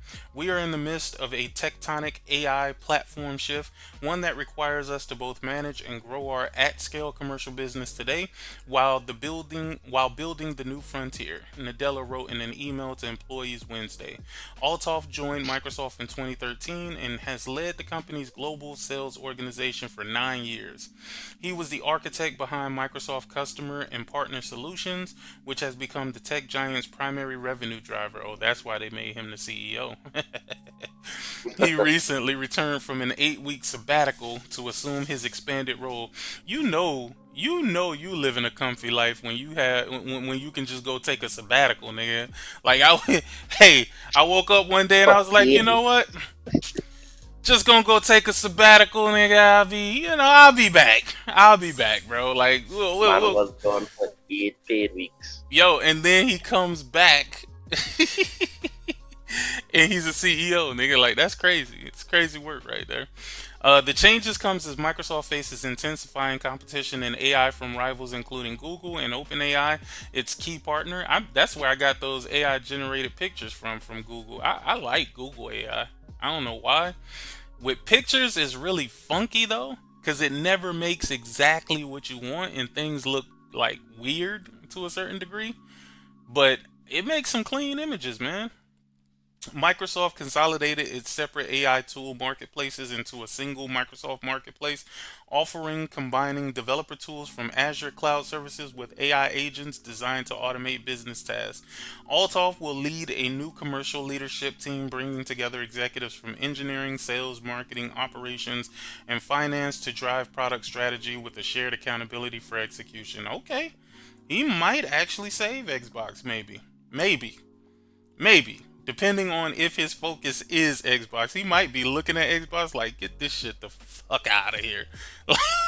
That's how he might be looking at it. But hey, Sick, I'm trying to find you on Twitter. I want to send you a link to something I think you'll find quite interesting, but I don't know how to send it to you. You can just tag me. You can tag me in it. Yeah. I don't know your damn name on there. That's what I'm trying to figure. What? Oh, it's Mr. No Cap. Hold on, let me see. What is your what's your tag? Mine on Twitter is let's see, at PHILLIP 52986. Because I can't find your name on there. 2986. Or I can put it in the Discord, can I? Yeah, you can put it in the Discord. Okay, you said Philip 2986? 52986. Oh, Philip 5295. Come on, hit the 5. What the fuck you doing? Alright. Philip 5. Nigga, why is my 5 not working? 52986. Okay, there we go. All right, what is it? You want me to put it in the which Discord I posted in here? Which one I go into? Just put it in the general chat. Yeah, I just tagged you on Twitter. You'll see. I don't see no general chat. No, just go to Twitter. Just go to Twitter. I tagged you on Twitter. Okay. Oh, I see it here. I'm about to post it right below your thing right here. All right, check out that post. Can you see that? Let's see. Let's see if I can see it. As a longtime first party. Oh, Yeah. But I want you. Did you ever address this? I have not. But what is Click on this? that link. Click on that LinkedIn post. It's quite interesting from Sean Layden and Shannon Loftus comments down below it. Okay. So, all right. So here we are. Final Friday post. I'm just going to leave this here. I believe Pete's colorful quote hits this nail right on the head. The question is not, is the service profitable for the platform? Is it healthy and helpful for the developer is what we need to ask. Now, I'm going to tell you guys, I don't know why this is so hard to understand, but Sean Layden said this, and this is not revolutionary. This is just common sense. This is just common sense. It's like being worried about Walmart but not caring about the employees at Walmart. That's how this shit is. That's how it's working. So what he's basically saying is y'all should be worried about whether or not it's beneficial to the developers. Mm-hmm. And Sig, look at what Shannon Loftus posted right below that. That's the lady I think who was running Halo or something. She was doing some over there at Microsoft. Yeah, and here's the thing. Here's the thing though. Like, just kind of sticking to what's actually being said here. It's worth it to actually look deeper into this, and I wish that we had people on the Xbox side who actually had a bit of common sense that could understand this from an unselfish perspective, right? Again, you have the developers that create the games. If there's no developers to create games, it doesn't matter how much you like a company. They're not going to have a product to sell you. Does that make sense? No developers, no fucking game. Why do you care about keeping the company happy and not keeping the developers happy? Those are the people you should be trying to keep happy. Which is why I don't understand why it seems like the industry just don't give a fuck about the people that they're hiring. Which is why when I looked at Concord and how they just threw away the team, that shit never made no sense to me, dog. Like, you got rid of, and maybe there was some behind the scenes stuff that was going on. Maybe they no longer wanted to work for Sony. Maybe the team had gotten so small that it wasn't even worth trying to keep the studio open. Maybe they were unhappy, right? Maybe that is the case. But the optics of it and the way it looks like is like, yo, this game failed, so we threw y'all ass in the trash. Mm-hmm. And those are bad optics to have, and gamers should be very worried about shit like that. But Shannon Loftus says, as a longtime first-party Xbox developer, I can attest that Pete is correct. While Game Pass can claim a few victories with games that otherwise would have sunk beneath the waves, Human Fall Flat as an example, the majority of game adoption on Game Pass comes at the expense of retail revenue unless the game is engineered from the ground up for post-release monetization. I could and may someday write pages on the weird inner tensions this creates. And Shannon, I'm going to tell you this because I don't have a dog in the fight. I don't know anything that you've worked on. I am not a fan of Shannon Loftus. I don't even know who she really is. I just know she worked for Microsoft at some point, and people always try to highlight the executives for some reason. But here's what I will say. I will say this. You're saying things that makes a lot of sense if you want to believe what's being said. These Xbox Game Passers don't give a fuck about common sense. They don't care about logic, and they don't care what you're trying to explain. They just know that you hurt their feelings. And I'm sure that there was a fuck ton of people commenting on this when they saw this, and I can guarantee you they were more mad at Shannon Loftus for pointing this out than the actual true nature as to what she's saying. I don't even have to look it up because this is She my was the first time head of seeing this. publishing over there at Microsoft. Yeah, Like I don't even first have party to. and stuff. I don't even have to look it up. But I know when it made its rounds on Twitter, a lot of people got their feelings hurt because for some reason, when any executive say anything that they don't deem to be positive about the brand that they quote unquote love, they attack because that's all they know how to do. But listen to what she said, Sick. Weren't we saying this? She said Yes. unless the game is developed for, basically saying the game have to be tailor made for the service in order to be successful. That's exactly, we've said this for so long. As a matter of fact, I think it was Phil Spencer who said that he wanted games to be made like Telltale games. Mm-hmm. You know what I'm saying? So you have to see the subscription. Exactly. Exactly. They Like, call what's the point everyone of that? critical of Microsoft. But you know what? You know what they're gonna say? Because these people don't like her. People like her and Pete Hines and Mike Ibarra, because they don't work there at Microsoft no more. They want to discredit them and say they're just disgruntled employees. That what's the lady who They call Mike Ibarra No. the jealous ex. No. Hold on. You know what's funny about that? Before you move forward, they never had that same energy for like Sean Layden when he was speaking on behalf of PlayStation. They hung on to every word he said when it was something negative about PlayStation. Or if they felt like it was something crucial, or if they felt like it was something they could spin a narrative on, they never sat there and said, "Oh, Sean Layden is just a bitter ex that always talking about PlayStation." You never heard them say that. Mm-hmm. You never heard them say that. But oh boy, you say something about Xbox? I heard Randall Thor and Jez just like fanboying out, bro. I'm just like, come on, man, cut it out. Stop this. Y'all better than this. Well, maybe not.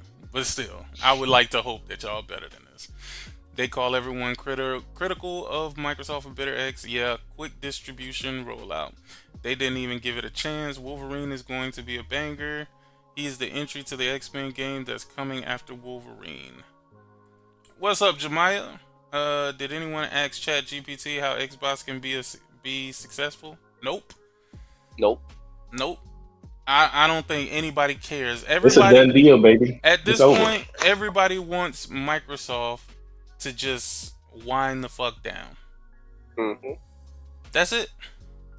They just want Microsoft to not Microsoft, but Xbox to just wind the fuck down. Because I think the gaming industry would be better without Microsoft or without Xbox, or with Xbox just as a third party, bro. They need to just be another Activision, another Sega, another. They just need to be a third party, bro. I was having this conversation in Twitter Spaces with a couple of pro Xbox dudes, telling me that the hardware is not dead. There's going to be another console. Yet none of them even own the console anymore. They're all on PC. So you're clamoring for them to make something you don't even want to buy. You know, like what? I never like those guys who are PC guys that speak on behalf of Xbox, because they're part of the reason why Xbox is in the position that they're in anyway. Again, they jumped ship at the first sign of danger, but then they still spunt the narrative as if they were still gaming on Xbox. Look at Doc Dark, man. Like I said, Doc Dark, he's a funny dude, bro. Like, if you listen to him, you know he's full of shit when he's talking about Xbox. You know he's full of shit. But my man been calling that Asus ROG Ally X Box X, whatever the fuck that shit is. He been calling that a Xbox for the longest. He been trying to prove to everybody that shit is an Xbox. And then the second that Game Pass price went up, he was like, "Man, I'm so happy that this isn't a Xbox, and I could just." He said, "I'm so happy that this is a PC, so I can just uninstall the Xbox app, and I've already canceled my Game Pass." I'm like, dog, what type of hypocritical shit is that? What type of shit? He has been fighting the good fight that the ROG Xbox Ally X or whatever is an Xbox. It's actually an Xbox. And the second he got mad, all of a sudden the truth came out. It's a PC handheld. And for y'all that don't believe, they actually wrote it on the back of it that it's a PC console handheld. No, seriously. I'm not even No bullshitting. way. I'm not even bullshitting. No, like, I promise you, bro. I was like, yo, that is crazy work. That is crazy work. yeah, listen. I mean, me and Jemiah had that talk. I might lose that bet with Jemiah, but we did do not really a bet, but we say that we think Xbox would go with the OEM route, but they might Again, not even be doing that.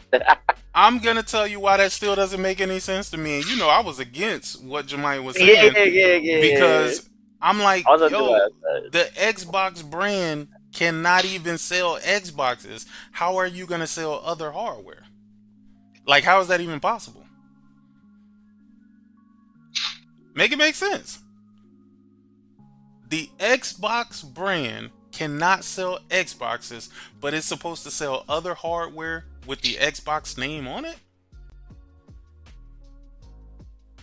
I don't think so, bro. I don't think so. I think as a Windows PC, gaming PC, I think it have a way to sell as Windows gaming, not Xbox, as Windows gaming. I could see that. But even then, that makes no sense. They're trying to sell you this thing on the fact that they say you can play your Xbox library of games on it. If they're Play Anywhere. Which just means that you'll be playing the PC version of said game. No, but what I was going to say was, I think this was now looking at it now. I think this is more of a get ahead of Steam dropping their own customized OS, because if you know anything about PC gamers, if you could get a Steam OS that could boot from start to finish on a gaming PC, people will just use that and stop using Windows. Well, I tell you what, Link, there's a guy named Benoit Laporte that was right under Shannon Loftus. He highly disagrees. Here's a bit of irony for you, Mr. Layden. I used to work for PlayStation for 15 years up to 2022's big layoff, and today I wouldn't even consider continuing to play video games without subscription services. Sir, that's because you're not a gamer, number one. Number two, if it's that easy for you to drop it, guess what? You're not that into it, buddy. Nope. You're not that into it. And I just, again, these folks exist and they are terrible for the industry. I almost wish that all of this subscription shit would go away. I kind of wish that the PlayStation tiers would go away and it would just be the online gaming shit. I wish all of this shit would just go back to what it was before.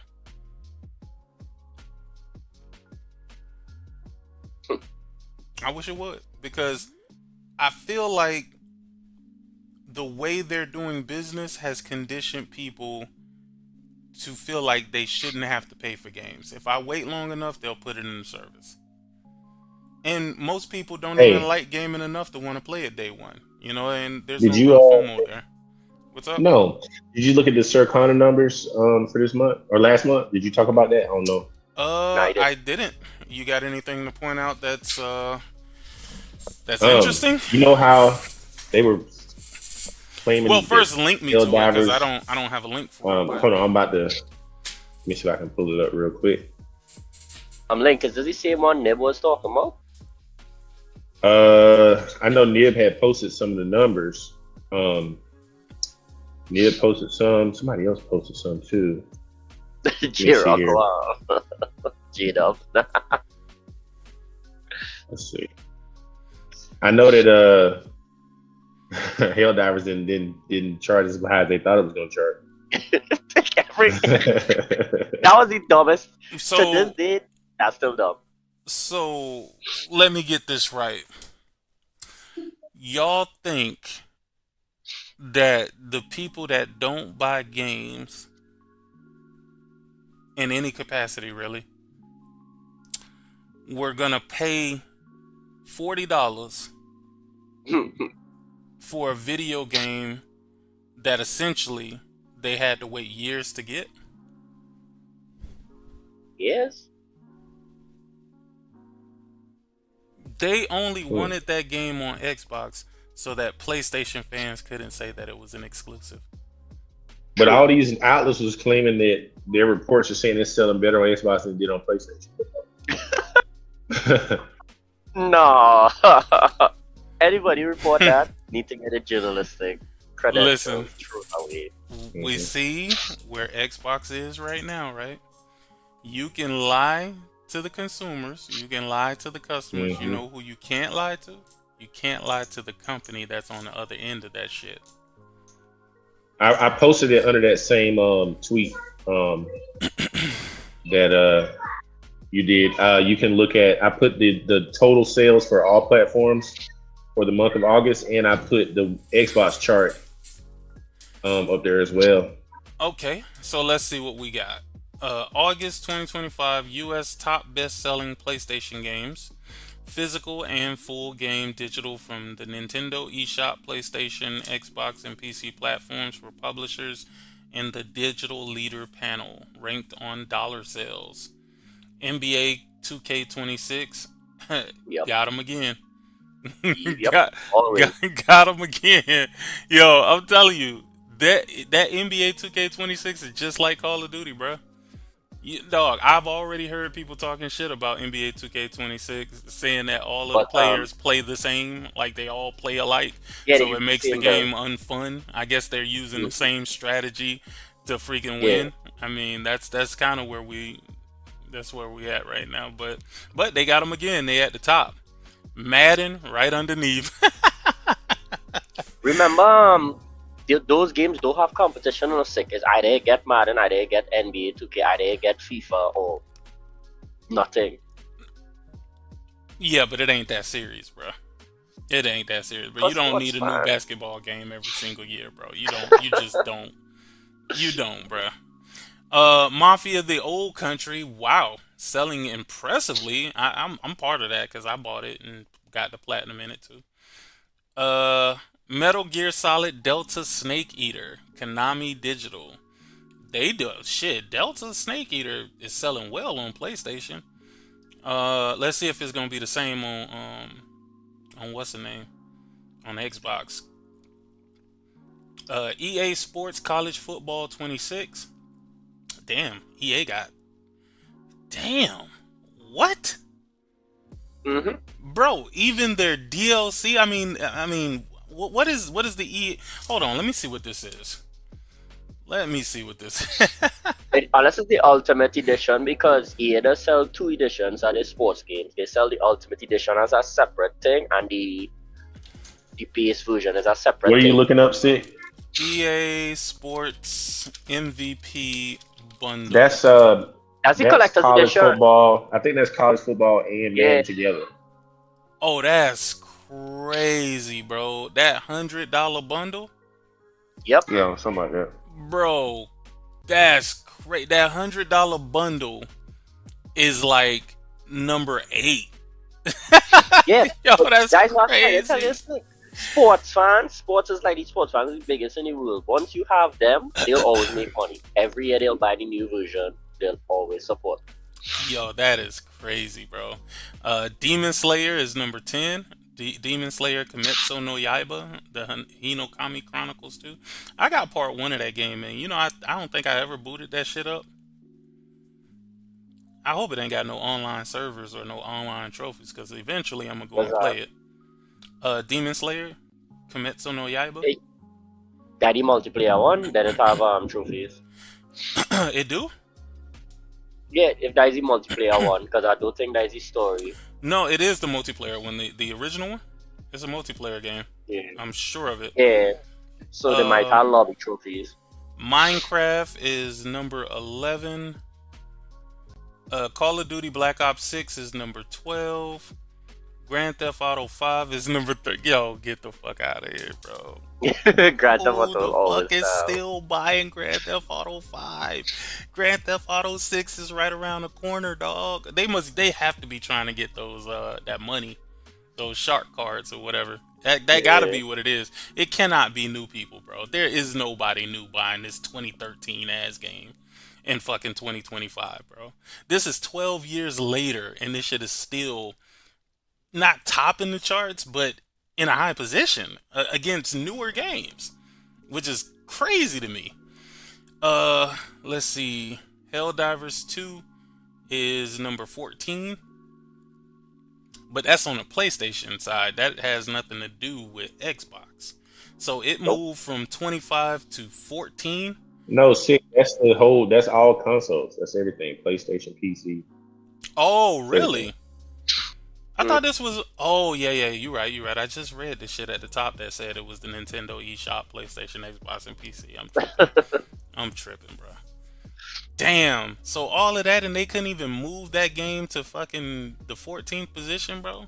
I mean, not to the 14th position, but to something higher than 14?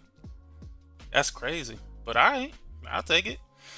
Forza Horizon 5 is number 15. It was number 7. Grounded 2 is number 16. That's wild. Grounded 2. That's crazy as hell.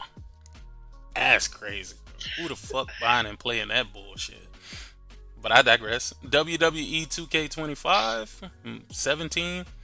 Bruh, Hogwarts Legacy, dog. Dang. That gotta be the Switch 2. Yeah. That gotta be the Switch 2 pushing that game, Still dog. pissed how they suffer that game because of JK. Yeah. Story of Seasons, Grand Bazaar. I don't even know what that is. And you got Red Dead Redemption 2 at 20. Mm-hmm. That's crazy.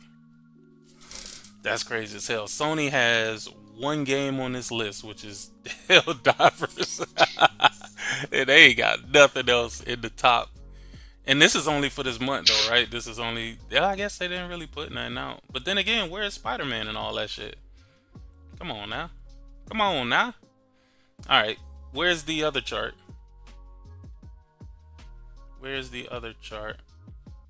Oh, this was Nib. Nib says Circana US August sales results dropped and Helldivers 2 manages to only number 14 despite its Xbox launch.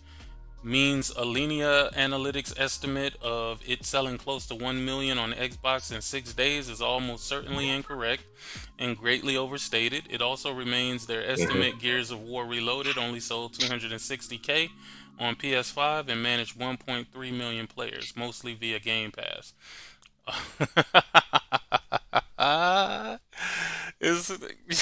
Hey, did you see the look at the Xbox chart? I put it in the comment underneath. You see the top 10 on Xbox? Hold on, let me see. I see August. Is that the purple? This purple thing? Yeah. Nah, yeah, that's the Xbox. That's Xbox? Yeah, it's the purple one. Why is it purple? They should have had that shit green. Yo. Yo. The top 3 is the exact same, dog.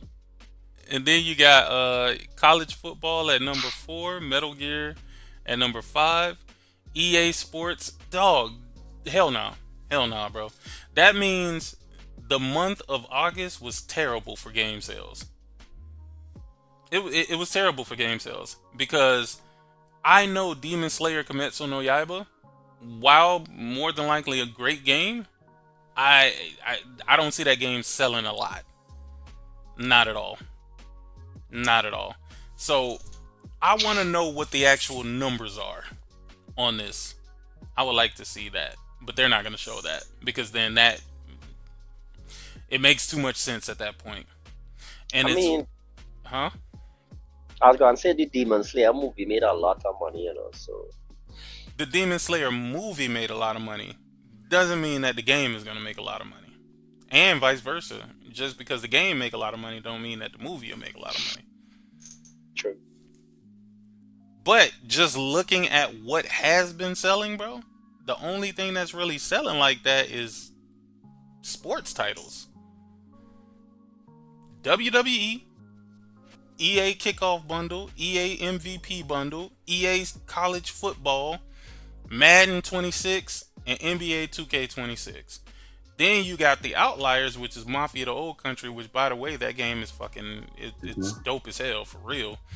So if you have not played that game, you should probably go pick that game up. It's actually a really good time. I was gonna skip that shit because of the horse stuff, and I don't like the time period. But boy, was I surprised.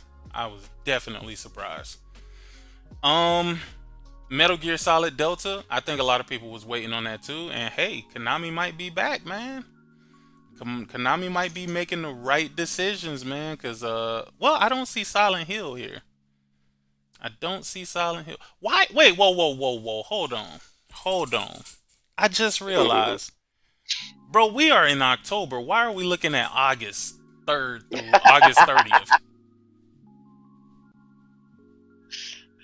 I was wondering why you were talking about Silent Hill. Yo, no, I just realized that. I realized what the hell I'm looking at. Why are we like 2 months behind? That's the numbers they come out with. So that means next month we'll just Well, you be got to think getting October September. just started, so they're just tallying up the numbers from September. So, but have you noticed? What's not in the top 10 on Xbox? Helldivers. What is on the top 10 in PlayStation? I think I posted PlayStation's. Yeah, you posted. No, you No, didn't I post posted the PlayStation. whole month. I did post PlayStation somewhere in there. I did post it. Hold on. I'm going through it and I don't. Oh wait, hold on. Here it is. I got it. PlayStation US top 15 games ranked by total weekly. Oh no, hell no. I don't care about that active user shit. Wait, is that what I posted?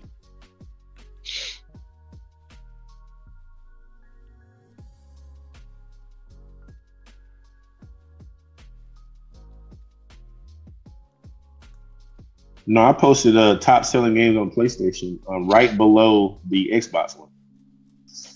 I didn't even see your response for that one. I seen Nib stuff. Nah, if you click on the one that's you see it? I got it. Yo, that's crazy. I see what you're talking about now. It took me 2 seconds to realize it. Call of Duty ain't on. Helldivers. Call of Duty. No. Ain't on. It's not on Xbox though. But no, that's not. Helldivers didn't make the top 10 on Xbox, right? What game did make the top 10 on PlayStation? Gears. Isn't that strange? No. But it's not. That's not the only thing that's strange. Gears and Call of Duty, Black Ops 6. Black Ops 6 is in the top 10 on PlayStation, but it's not on the top 10 on Xbox at all. Because it's in Game Pass. They're not gonna buy it. You know what I'm saying? Yo, that's that's wild. That's money lost. So let me ask you a question. Obviously, the experiment to put Helldivers on Xbox, I'm not gonna say it failed, but it didn't garner a lot of buyers. Well, here's the thing. Yeah. I know where you're going with that, and you got to remember, PlayStation put a whole bunch of games on PC that didn't do shit. But devalued the brand of the games that they put on there. PlayStation ain't gonna stop. I see a lot of people saying... I didn't say they weren't going to stop. It was a whole bunch of people saying the game was selling amazing. It was selling better than it sold on PlayStation. Yeah, but that's the thing. They would never know that. True. They would never, ever know that because Xbox don't release numbers at all. So who would you be getting the numbers from? These analytical firms that are doing these estimates. Xbox been stopped giving out numbers long time ago. None of what they put out there. Well, they do give their sales numbers to Sickhumortv. They don't give numbers, but they give dollar sales. And clearly, it wasn't as successful as they led us to believe before they, when it launched. They said they had so many. Who thought it? I knew it wouldn't be. Nobody thought it would be. Nobody thought it would sell. I said this game would not be in the top 10. But everybody was confused as hell why PlayStation would do it to begin with. Like, why even waste the resources? It was dumb. It was really dumb. But hey, they do what they do, man. They do what they do. It was funny because a person tried to put up active users, right? And let me tell you what the argument is that he's making. You probably seen this, but the argument that he's making is, hold on, let me put it up here. He says, don't jump to conclusions. I don't think late month launch count considering previous lists and this one, September. Why jump on conclusions so fast? Not that PlayStation is carrying Helldivers 2 to begin with. And what he did is he put up weekly active users. Total weekly, and he put weekly, not monthly. Weekly active users ending September 6th. And to me, he did himself a disservice by even putting that shit up there. You know why he did himself a disservice? Because PlayStation has a hell of a lot more users than Xbox. So the numbers won't even be close. They won't even be close. You're using two lists. One list is from a company that has, 80 something million users. The other one is from a company that maybe has 30 million users. So their list is going to be skewed regardless. It just means that more people played Helldivers than Minecraft on Xbox that week. It means absolutely nothing. I mean, absolutely nothing when you look at PlayStation's numbers, because PlayStation numbers, they have a higher number count, and Helldivers being at 10 on PlayStation is more than likely way more users than Helldivers on Xbox at number 5, ranked for this week. Anybody see why that's a stupid comparison? Again, I have $80 million. You have $30 million. Right? Mm-hmm. My 80 million stretches a lot longer than your 30 million. But if I'm looking at you specifically on what you spent more time on the platform or in the stores that you like going to, on your platform with the amount of money you have, there was more time spent in Helldivers than other games on your list. That means nothing compared to PlayStation's list. I'm trying not to make this convoluted with the way that I'm thinking about this, but do y'all understand what I'm saying? Or no? No, I get it.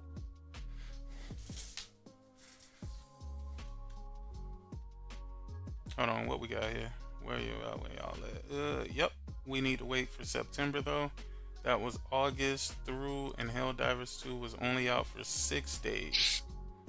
Doesn't matter. Xbox dying Yeah. really hurt the narrative. 3 2K Listen. games, Mafia 2K6, week WWE 2. I bought Demon Slayer 2. You are not showing whatever you're looking at on the screen. Yeah, I wasn't.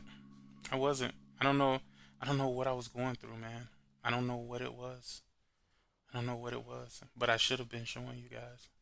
I should have, but I thought it would be a more intense situation if I just read it out to you guys.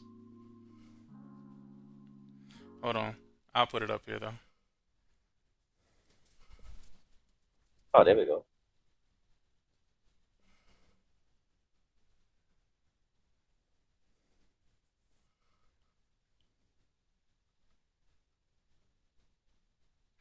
Now, do you want to see something else that's pretty funny here? Forza Horizon 5 was out of all platforms, I think it was at like number 7 or something like that. I know it had dropped, but it was at like number 7. It doesn't even show up on PlayStation's player engagement list. But we know PlayStation is the only group of people that's actually buying that game. Mm-hmm.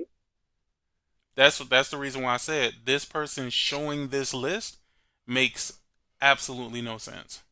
None whatsoever. It's not the same pool of players. It's not the same amount of players. And if you look on the Xbox list, Rainbow Six Siege is at number 8. So does that mean that there's more Wait, Rainbow what Six list? players on Um, Xbox than what on he used to PlayStation? say, You talking about just players? Yeah, yeah, active players.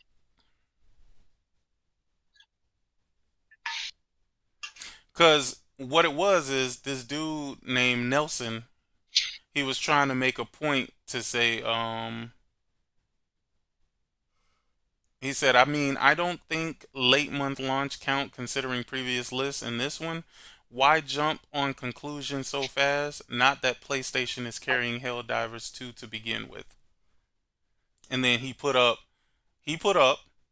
the PlayStation and Xbox top 15 games ranked by total weekly active users.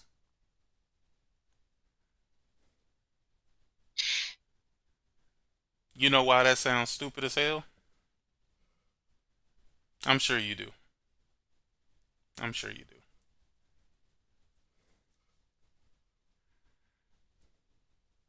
But that's the list, folks. That is the list. Let's see what else we got in here. Let's see what else we got in here. Done and done. Oh no, that's my thingamajig. La la la la la, bruh, HOAs. Oh, if you guys wanted to see, yeah, I did get the platinum in Ghost of Yotei. I sure did. 54 Mhm. out of 54 earned. I ain't gonna lie to you. That shit was something that I could not put down. Not gonna lie to you. It was hard as hell to do anything else besides play this goddamn game. And I guess since we're here, we can talk about it. Did you play Ghost of Yotei, Link? Yes, I have been playing it. I haven't finished it though, but I have been playing. That game is incredible. I'm gonna say this. For all of y'all who chose not to play Ghost of Yotei for whatever your reason was, you have done yourself a major, major disservice. If you like good games, if you like great games, you did yourself a major disservice. When I say Ghost of Yotei is one of the most beautiful, one of the most intricate games when it comes to the combat, it is it's a sight to behold. It's a sight to behold. Sucker Punch created an open world where you don't mind doing the shit in the open world. It's hard to say that for a lot of games because once you start getting to the open world stuff, it just seems like to do shit.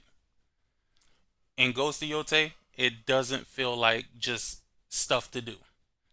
And that's what I appreciate about Ghost of Yotei. It is a very, I'm talking about, listen, I thought Ghost of Tsushima was good, right? One thing that I didn't like about Ghost of Tsushima was the lack of character within Jin Saikai. Y'all may not agree, but Yeah, I to agree with you. me, he was a boring character. I don't He think was they did stoic and not enough. much personality. Yeah, they didn't do enough to flesh out his character. It didn't make the game any less fun, right? The game was still fun. The game was still an incredible game when it came out. So I don't want to make it seem like Ghost of Tsushima was just a terrible game. It wasn't. It's just they took what they learned in Ghost of Tsushima and they improved on it in every way when it came to Ghost of Yotei. And I'm talking about the story, which I won't get into because I know y'all niggas and y'all be talking about spoilers and oh, sick, you always spoiling shit. I'm be trying to spoil nothing. But the story takes you on a roller coaster, man. You actually care about the characters. Listen, I'm gonna tell you, Jubei, Atsu, Kiku, Oyuki, I actually remember those names. To know that I remember those names mean that I actually remember those characters, which means those characters weren't just forgettable fucking piece of shit characters, right? They weren't just filler characters. You know, there's other characters that I remember, but the main characters that they wanted me to focus on, I remember those characters. I remember Lord Saito. I remember the dragon. I remember the spider. I remember the snake.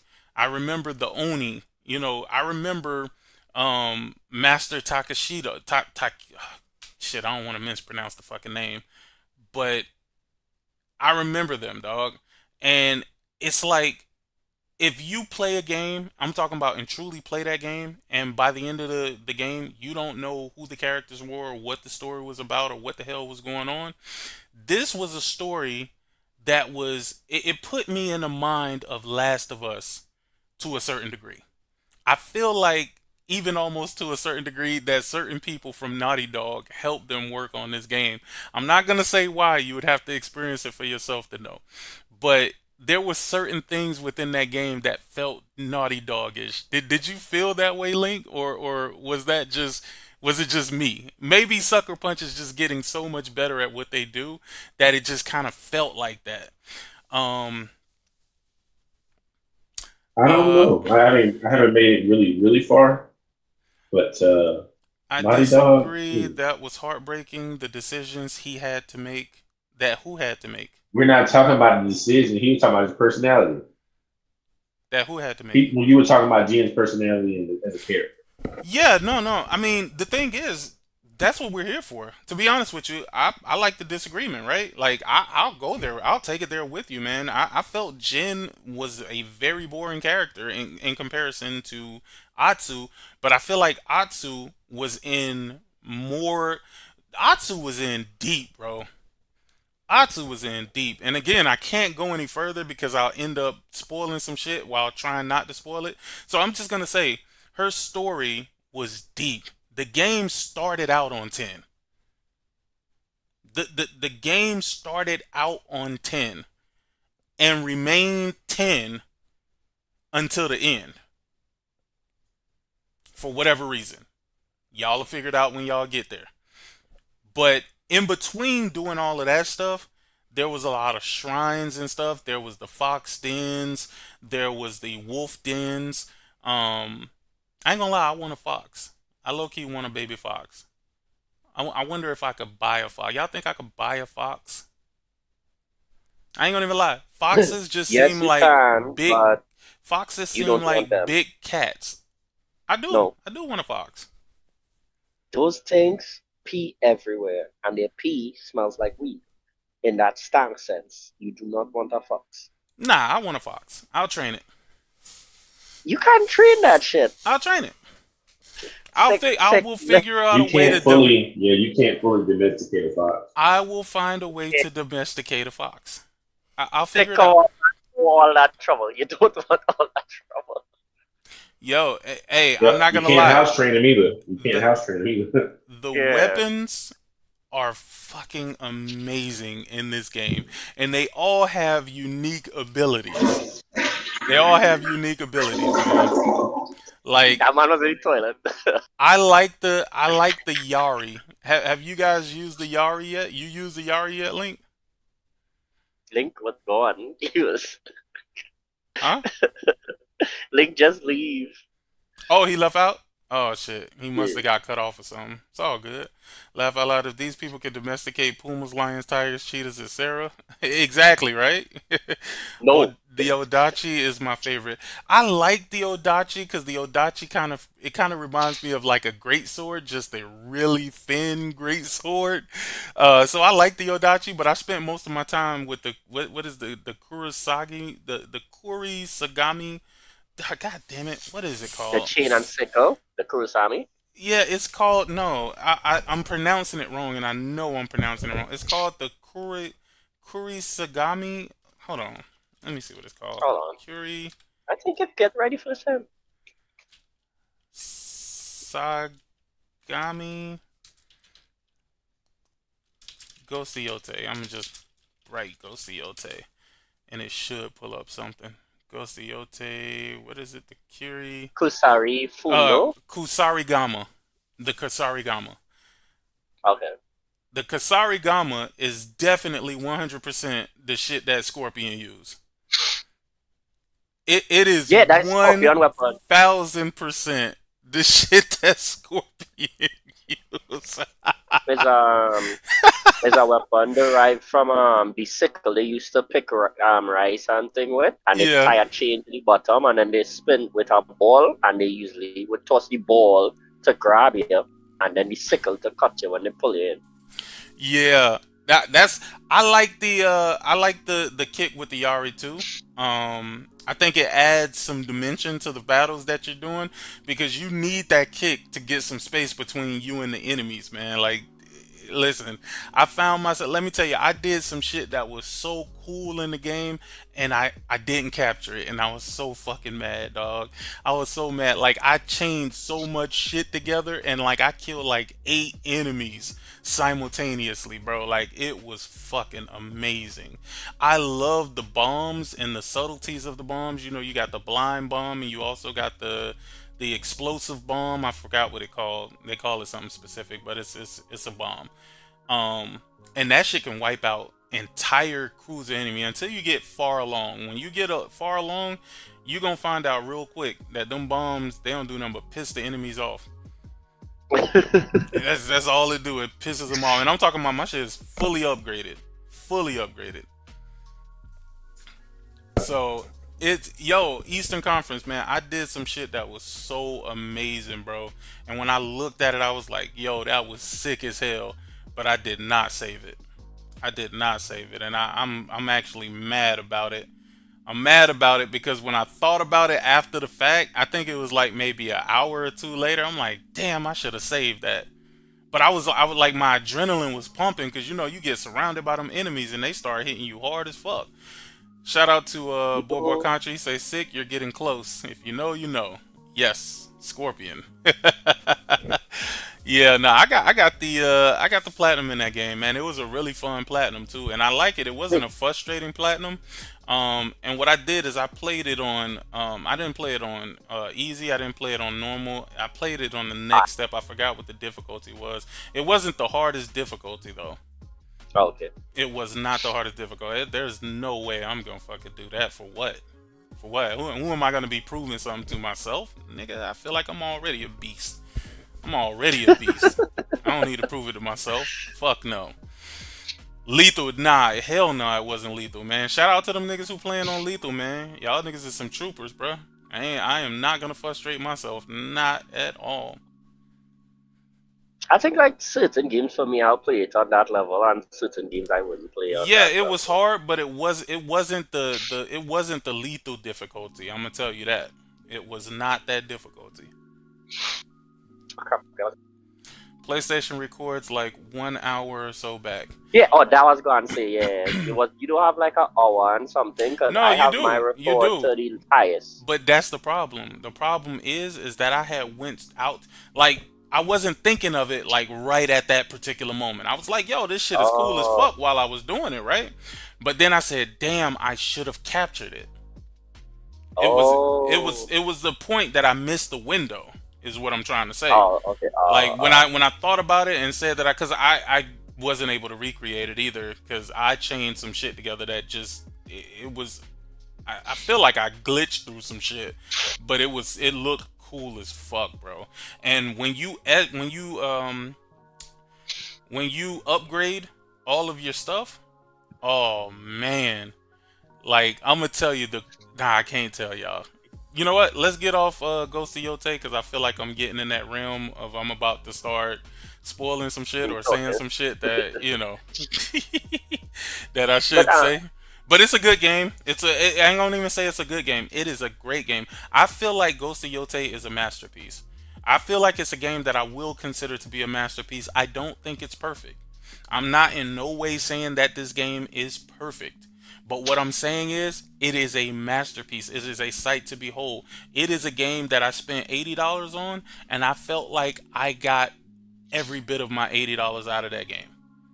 Every bit of it. I felt like, you know how you play certain games and you feel like, man, I might have spent too much money on this shit.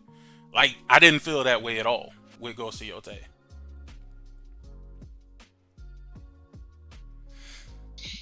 No, that is. Oh, I am. Let me tell you. The coin game is my shit. I didn't even think I would start liking that game like that. I thought it was such a simple game, right?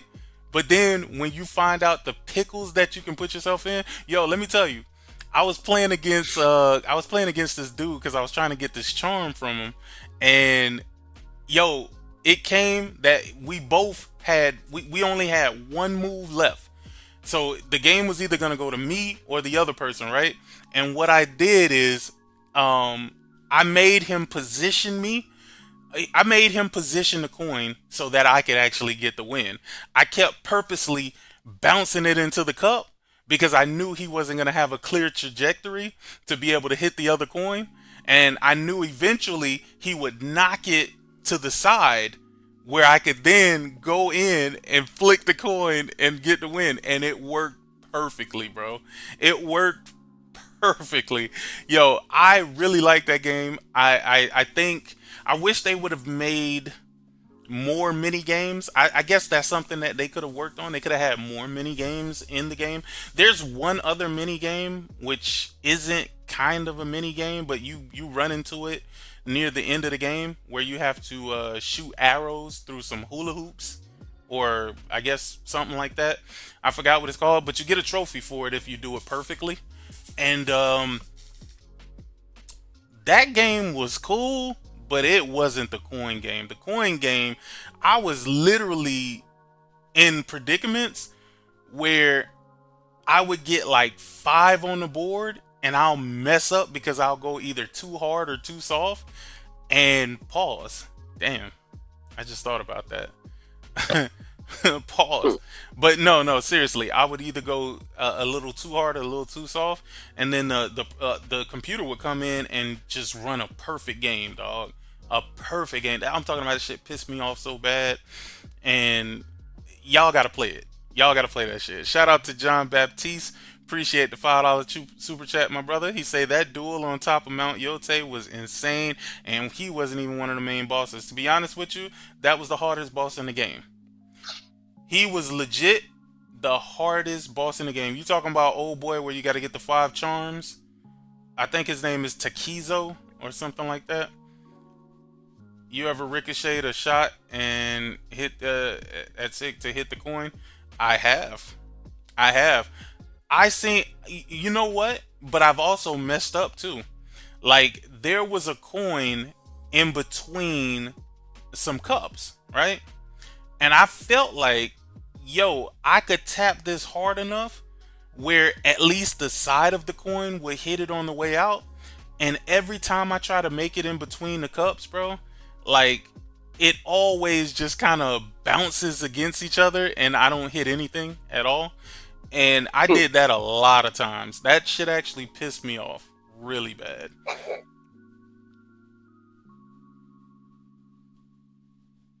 The fact that Yotei has mini games at all is amazing. Yeah, I wish they would have had more though, man. Like that would have been cool. I don't know why. For some reason, I like these mini games that be from other countries and shit. Like, you know, in America, you know, you're gonna get like chess or checkers or something similar to like chess or checkers or whatever. Yeah. But usually in like Asian games, they be having these weird like games that don't seem like they would be fun, but they end up being fun. Like the one in Assassin's Creed Valhalla. Wait, hold on. Am I thinking of the right one? No, it was a dope ass game in Assassin's Creed Valhalla. Oh my god. I know y'all know what I'm talking about. Boy Country, appreciate the $2 super chat. He say, bro. Some people turned that meter on to see pressures that applied. What meter? Wait, hold on. What meter are you talking about? I might have to boot this shit up and go back to it. No, Queen's Blood is the GOAT. Queen's Blood is definitely the GOAT. Queen's Blood is the GOAT of all mini games in any goddamn game that you want to name. That was the dopest card game I've ever played. Ever. I didn't know you could turn on the pressure sensor thing, whatever. I didn't even know that was even possible. I was just going based off feeling. I didn't even know that was possible, dog. I swear. Yo, I it's promise that you. next game. Put this on the list of games where sick player game, not realizing you can do something to see. Yo, no, I really, again, that particular thing that he's talking about, I promise you, I put that on everything, bro. I didn't use whatever the hell he's talking about the entire game. I just went based off of the triggers on my DualSense Edge. Oh man, did y'all see that blue DualSense? Hey man, I ain't gonna even lie to you, dog. I want it because I like the color, but I refuse to buy a standard DualSense, bro. It's not gonna happen. It's not gonna happen. I got a black edge, I got a white edge. If they decide to make the blue edge, I'd be all down for picking that one up. It probably will. I have Fort Condor and integrate a bit over Queen's Blood.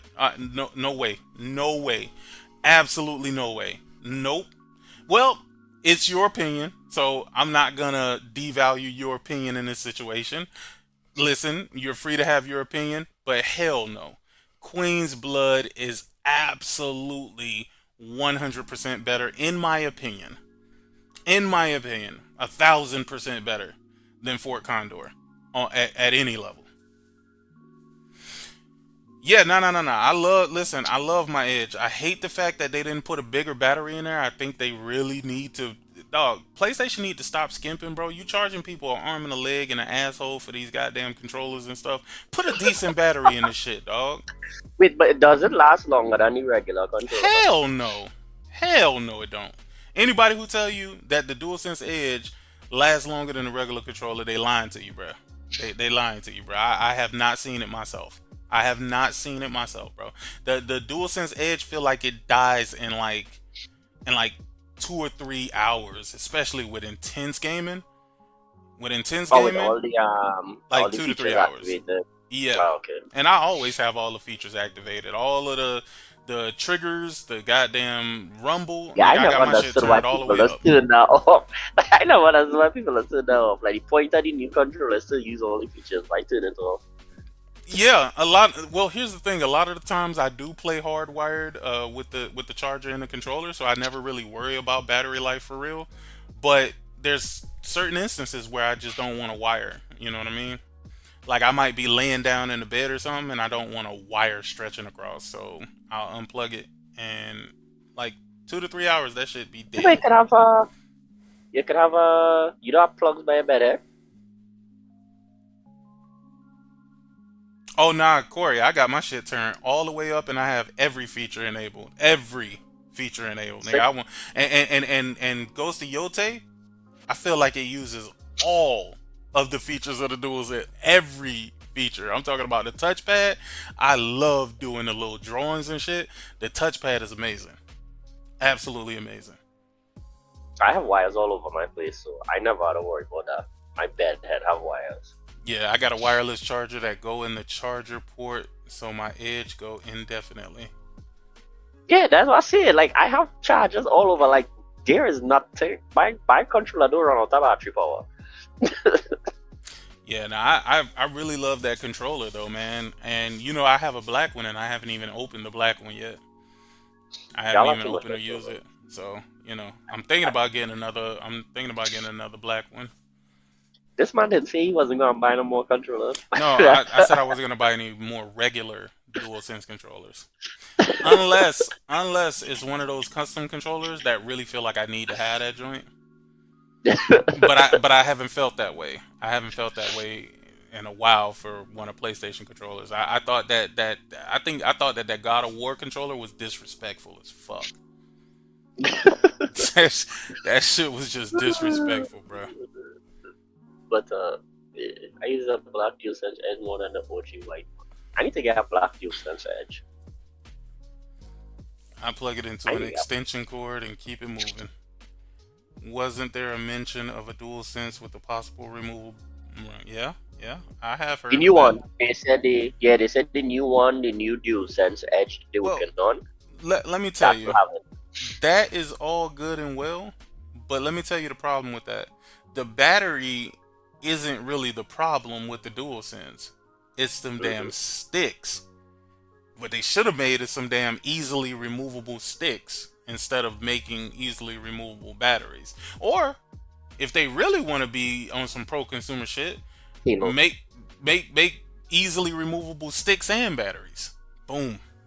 Problem Make solved. it like there's this controller, I think it was Nano make it, where you could have removed everything.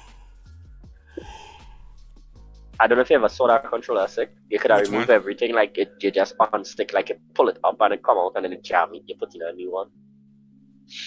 What controller was that? I think it's Nano. Is it Nano? Hold on. Hmm. You know what it is? I tend to forget that PlayStation is like a for-profit business sometimes, Yep. because essentially they're not going to do anything to cut into the money, especially when people are willing to go out and buy multiple goddamn dual senses. They know what they're doing. They know what they're doing. Why make it easy for you to change the sticks? Then you'll stop buying so many controllers. Hmm. Because not everybody gonna sit up there and go through the hassle of fixing, the controller that they have. The Yeah, but just sticks. sell it. If just sell the controller for way more than it's worth. If you could Oh, remove parts, no. customizable, people will buy it. Eastern Conference. That's the reason why I said I'm not buying any controllers other than the Edge, because I've been waiting for something to happen to one of my sticks on the Edge, and I have not got it to get drift or nothing. And I've been punishing that Edge, man. When I say I've been Uh, putting it through the ringer, bro.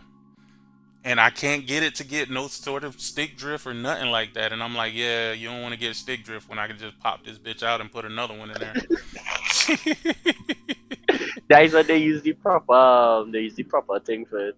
Exactly. Shout out to Boy Country. Appreciate the $2 super chat, brother. He said Kitsune boss fight is better than all Elden boss. Um, which one you talking about? What his name is? It start with a D. Oh, The one who I took found the over. name. The one who took over for Oyuki. I found the name of it sick. Is the Victrix Pro controller. I have 2 edges and likely gonna buy a third this year. I want to buy another white one so that I can customize it, since Sony doesn't make custom edge controllers. Yeah, they again, I don't know what's wrong with them. R.I.P to the PlayStation Gear store too, because they closing that shit down. I meant to talk about that, but I mean, I never bought anything out of the Gear store for real. And all they I never ever bought said, it. they all everything that they sold was super fucking overpriced. And I think more of the reason why they're closing that shit down is probably because maybe America was the biggest like buyers from the store. And with the tariffs and shit, it's gonna Yeah. be extremely hard for them to keep that shit open and functioning.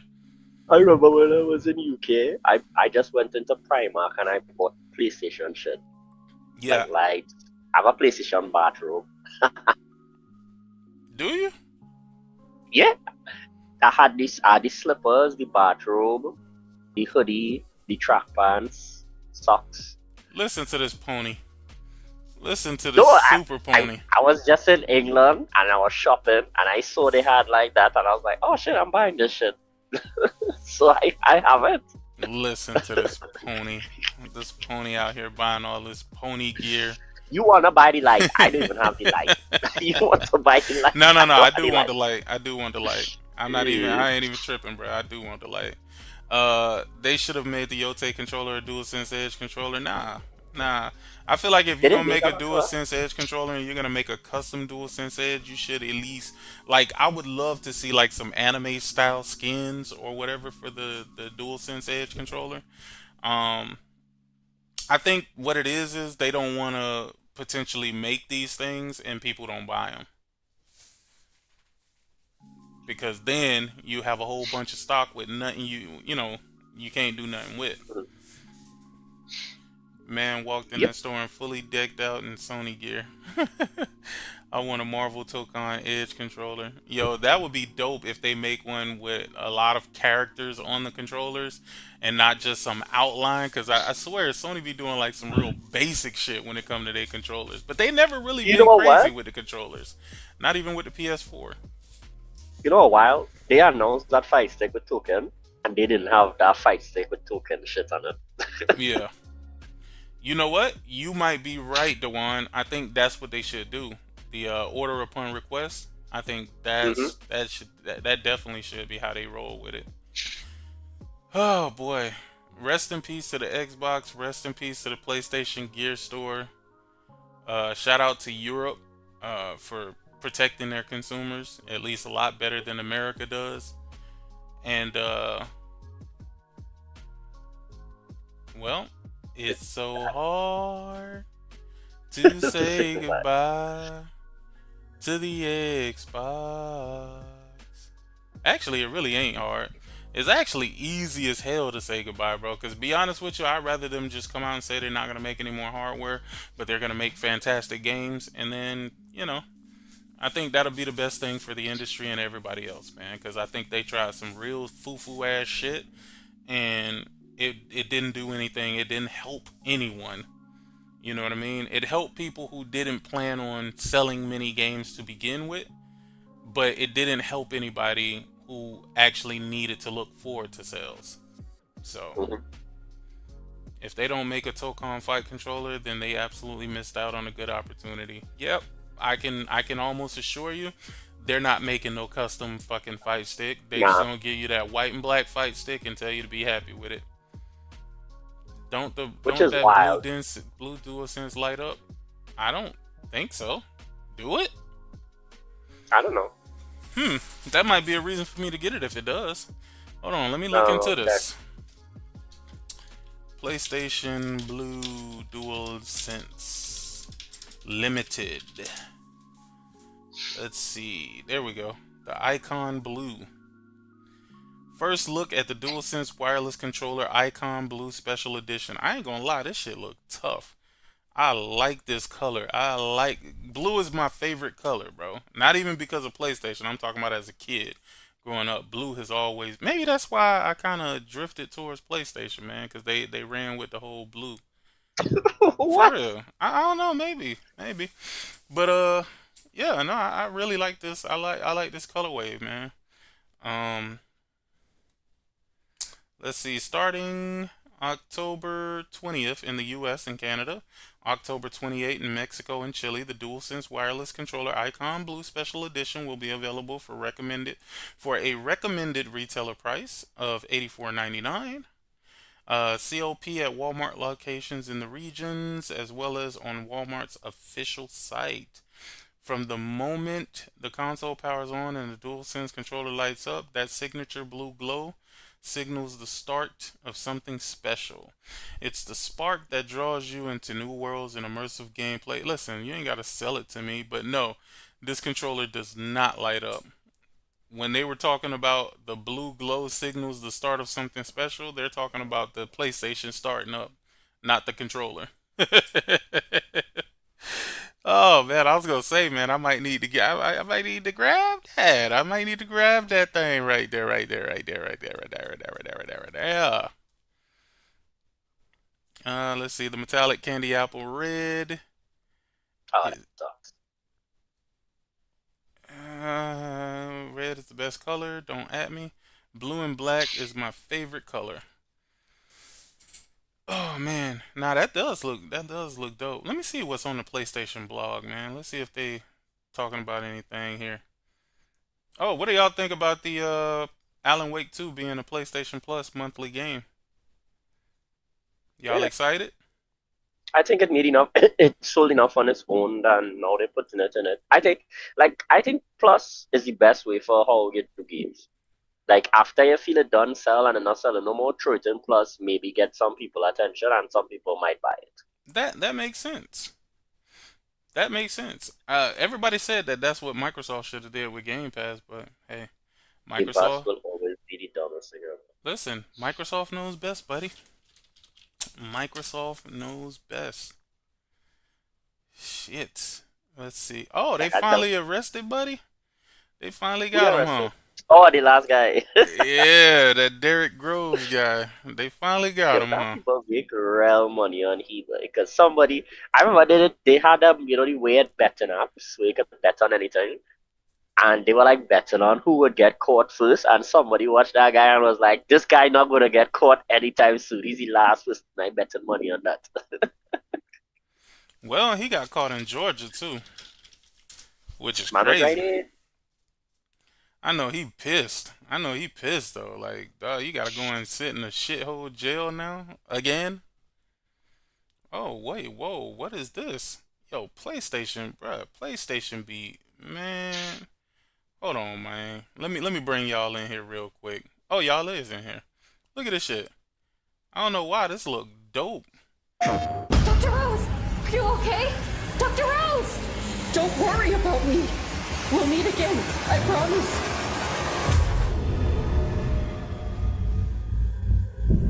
What's going on? Why can't I remember anything? Okay. Okay, this must be what's made by a few people, cause boy, never mind. We need to get out of here Yeah. together. And then when he watched the But we'll video, have to you're like, rely on nah. your powers. Come with me, Alexia. Your family is waiting for you. Alexia. Where am I? And what happened here?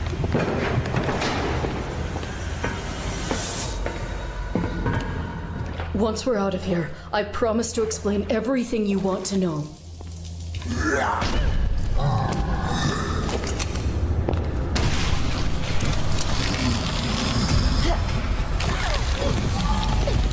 Yo, why do the vast majority of these games look like terrible renditions of fucking Resident Evil?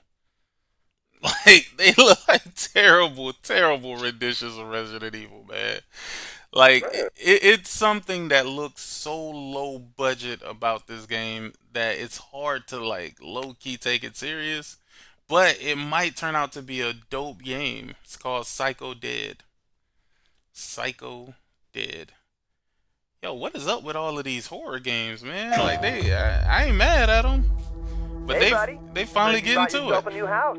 Congratulations, man. I just realized I still have points in PlayStation stuff. Sound a bit off. I do too. Everything I gotta okay? spend them eventually. Yeah, I started them right now.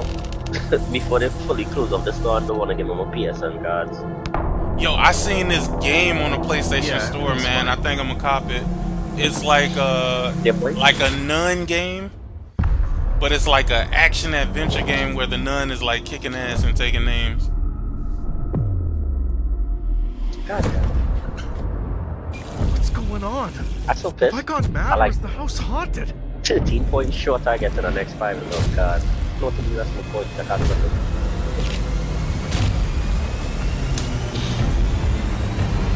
I gotta find a way to stop this. I would mess with this just cause this look creepy as hell, Family man. went missing. Just cause it look creepy as hell, bro. And I like to fuck with creepy games. I still don't get. I can't play a horror game, but I watch horrors. Just the other night, I was watching a horror marathon with my nieces on them. I will never understand that. I don't Never. understand it either. Like, they were making fun of me for it because she love horror games. I buy horror games for her and thing. And she was like, you can't play these games, but you'll sit down and watch our horrors. Because we just watched, like, Conjuring, and then we was watching the entire Insidious. I can't play horror games. Yo, it's been 2 weeks since we saw Sorrows. Yep, that game's gonna be fire. Yo, that's crazy, bro. Where is time going? Time is I don't know freaking why people flying. think that gonna be multiplayer. They said it was single player. It was single player. That's not No, single like- player. That's multiplayer. Like 4-player co-op. Sorrows? Oh no. I ain't gonna even lie to you. The whole reason why I was gonna point this out is because I realized that I bought TMNT Splinter Fate. I bought Okay. I bought it a long time ago and just realized that I had it in my library. Dog, you know that's crazy. You know that's crazy when you're discovering that you own shit that you didn't even know you own. Yeah, I was because I just stopped my plus for a while because I got it time, and I was going through my library and I was like, wait, I own this game. Since when I buy this game? Crazy. Crazy, dog. I spend way too much money on games, dog. I know I do because there's no way I should have been surprised by the fact that I owned the game. Yeah, but this is what I be telling people like especially when you see sales, I'll be like sometimes a sale will pop up and I'll just spend $20 or $30, and if I pick up 4 or 5 games, not taking it on, then I'll come back and be like, I should have buy that game, and I only look in the library a day. Mm-hmm. Or a new game will come out, I'll buy it, and I'll just never touch it because I usually just play one game going forward, and then I'll see it in my library and be like, I own this game.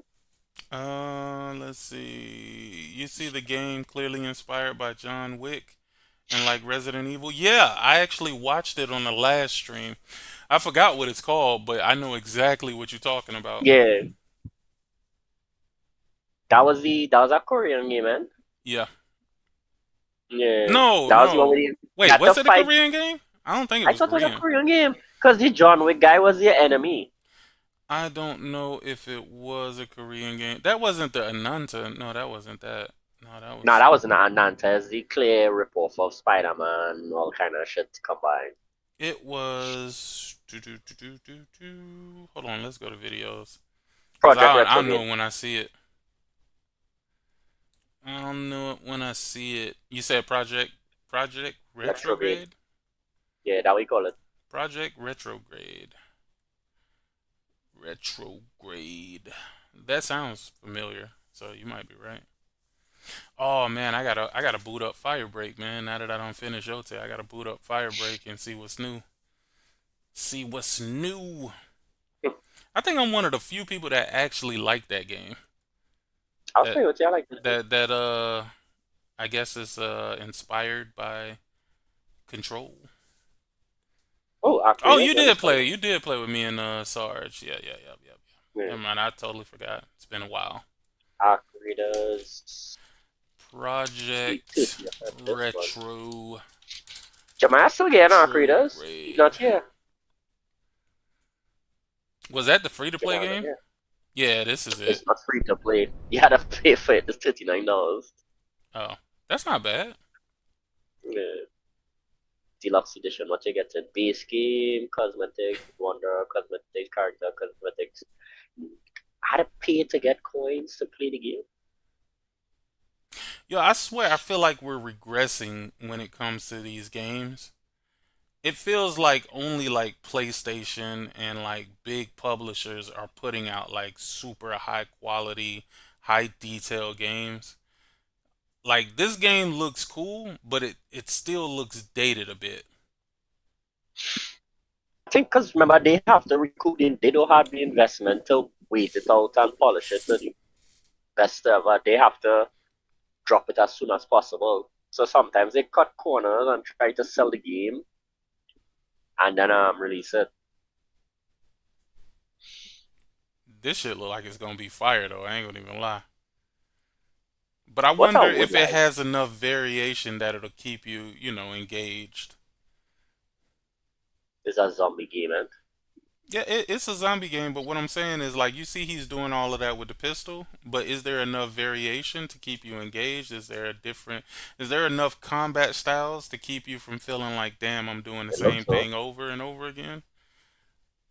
I mean, it looks good. This is not the same one with the way he shoot the knife or something and catch it and then pelt it. There you go. Right there. He just did it. Yeah, he shoot the axe. Nah, this will have enough variations. Especially if they have full environmental interaction. Yeah, but one thing that still sticks out to me is that a lot of these games still feel like knockoff Resident Evil games. They seem like knockoff Resident Evil games. It's because when a game do something so good, everything seems like a knockoff. I mean, that could. There's a reason why. No, there's a reason why we don't get our next Grand Theft Auto. Nobody tries to make Grand Theft Auto style games because no matter what you do, it'll always be compared to Grand Theft Auto. Yeah, now that's an unfair comparison too. Very unfair. So they don't do it. Resident Evil kind of move away from this fast-paced action-y thing to go back to its roots. So Mm-hmm. you're comparing this to 4 and stuff. Sometimes, basically, Sony or Capcom, the lighting mechanics got me. I hope Phantom Play Zero will be on Ghost of Yotei level.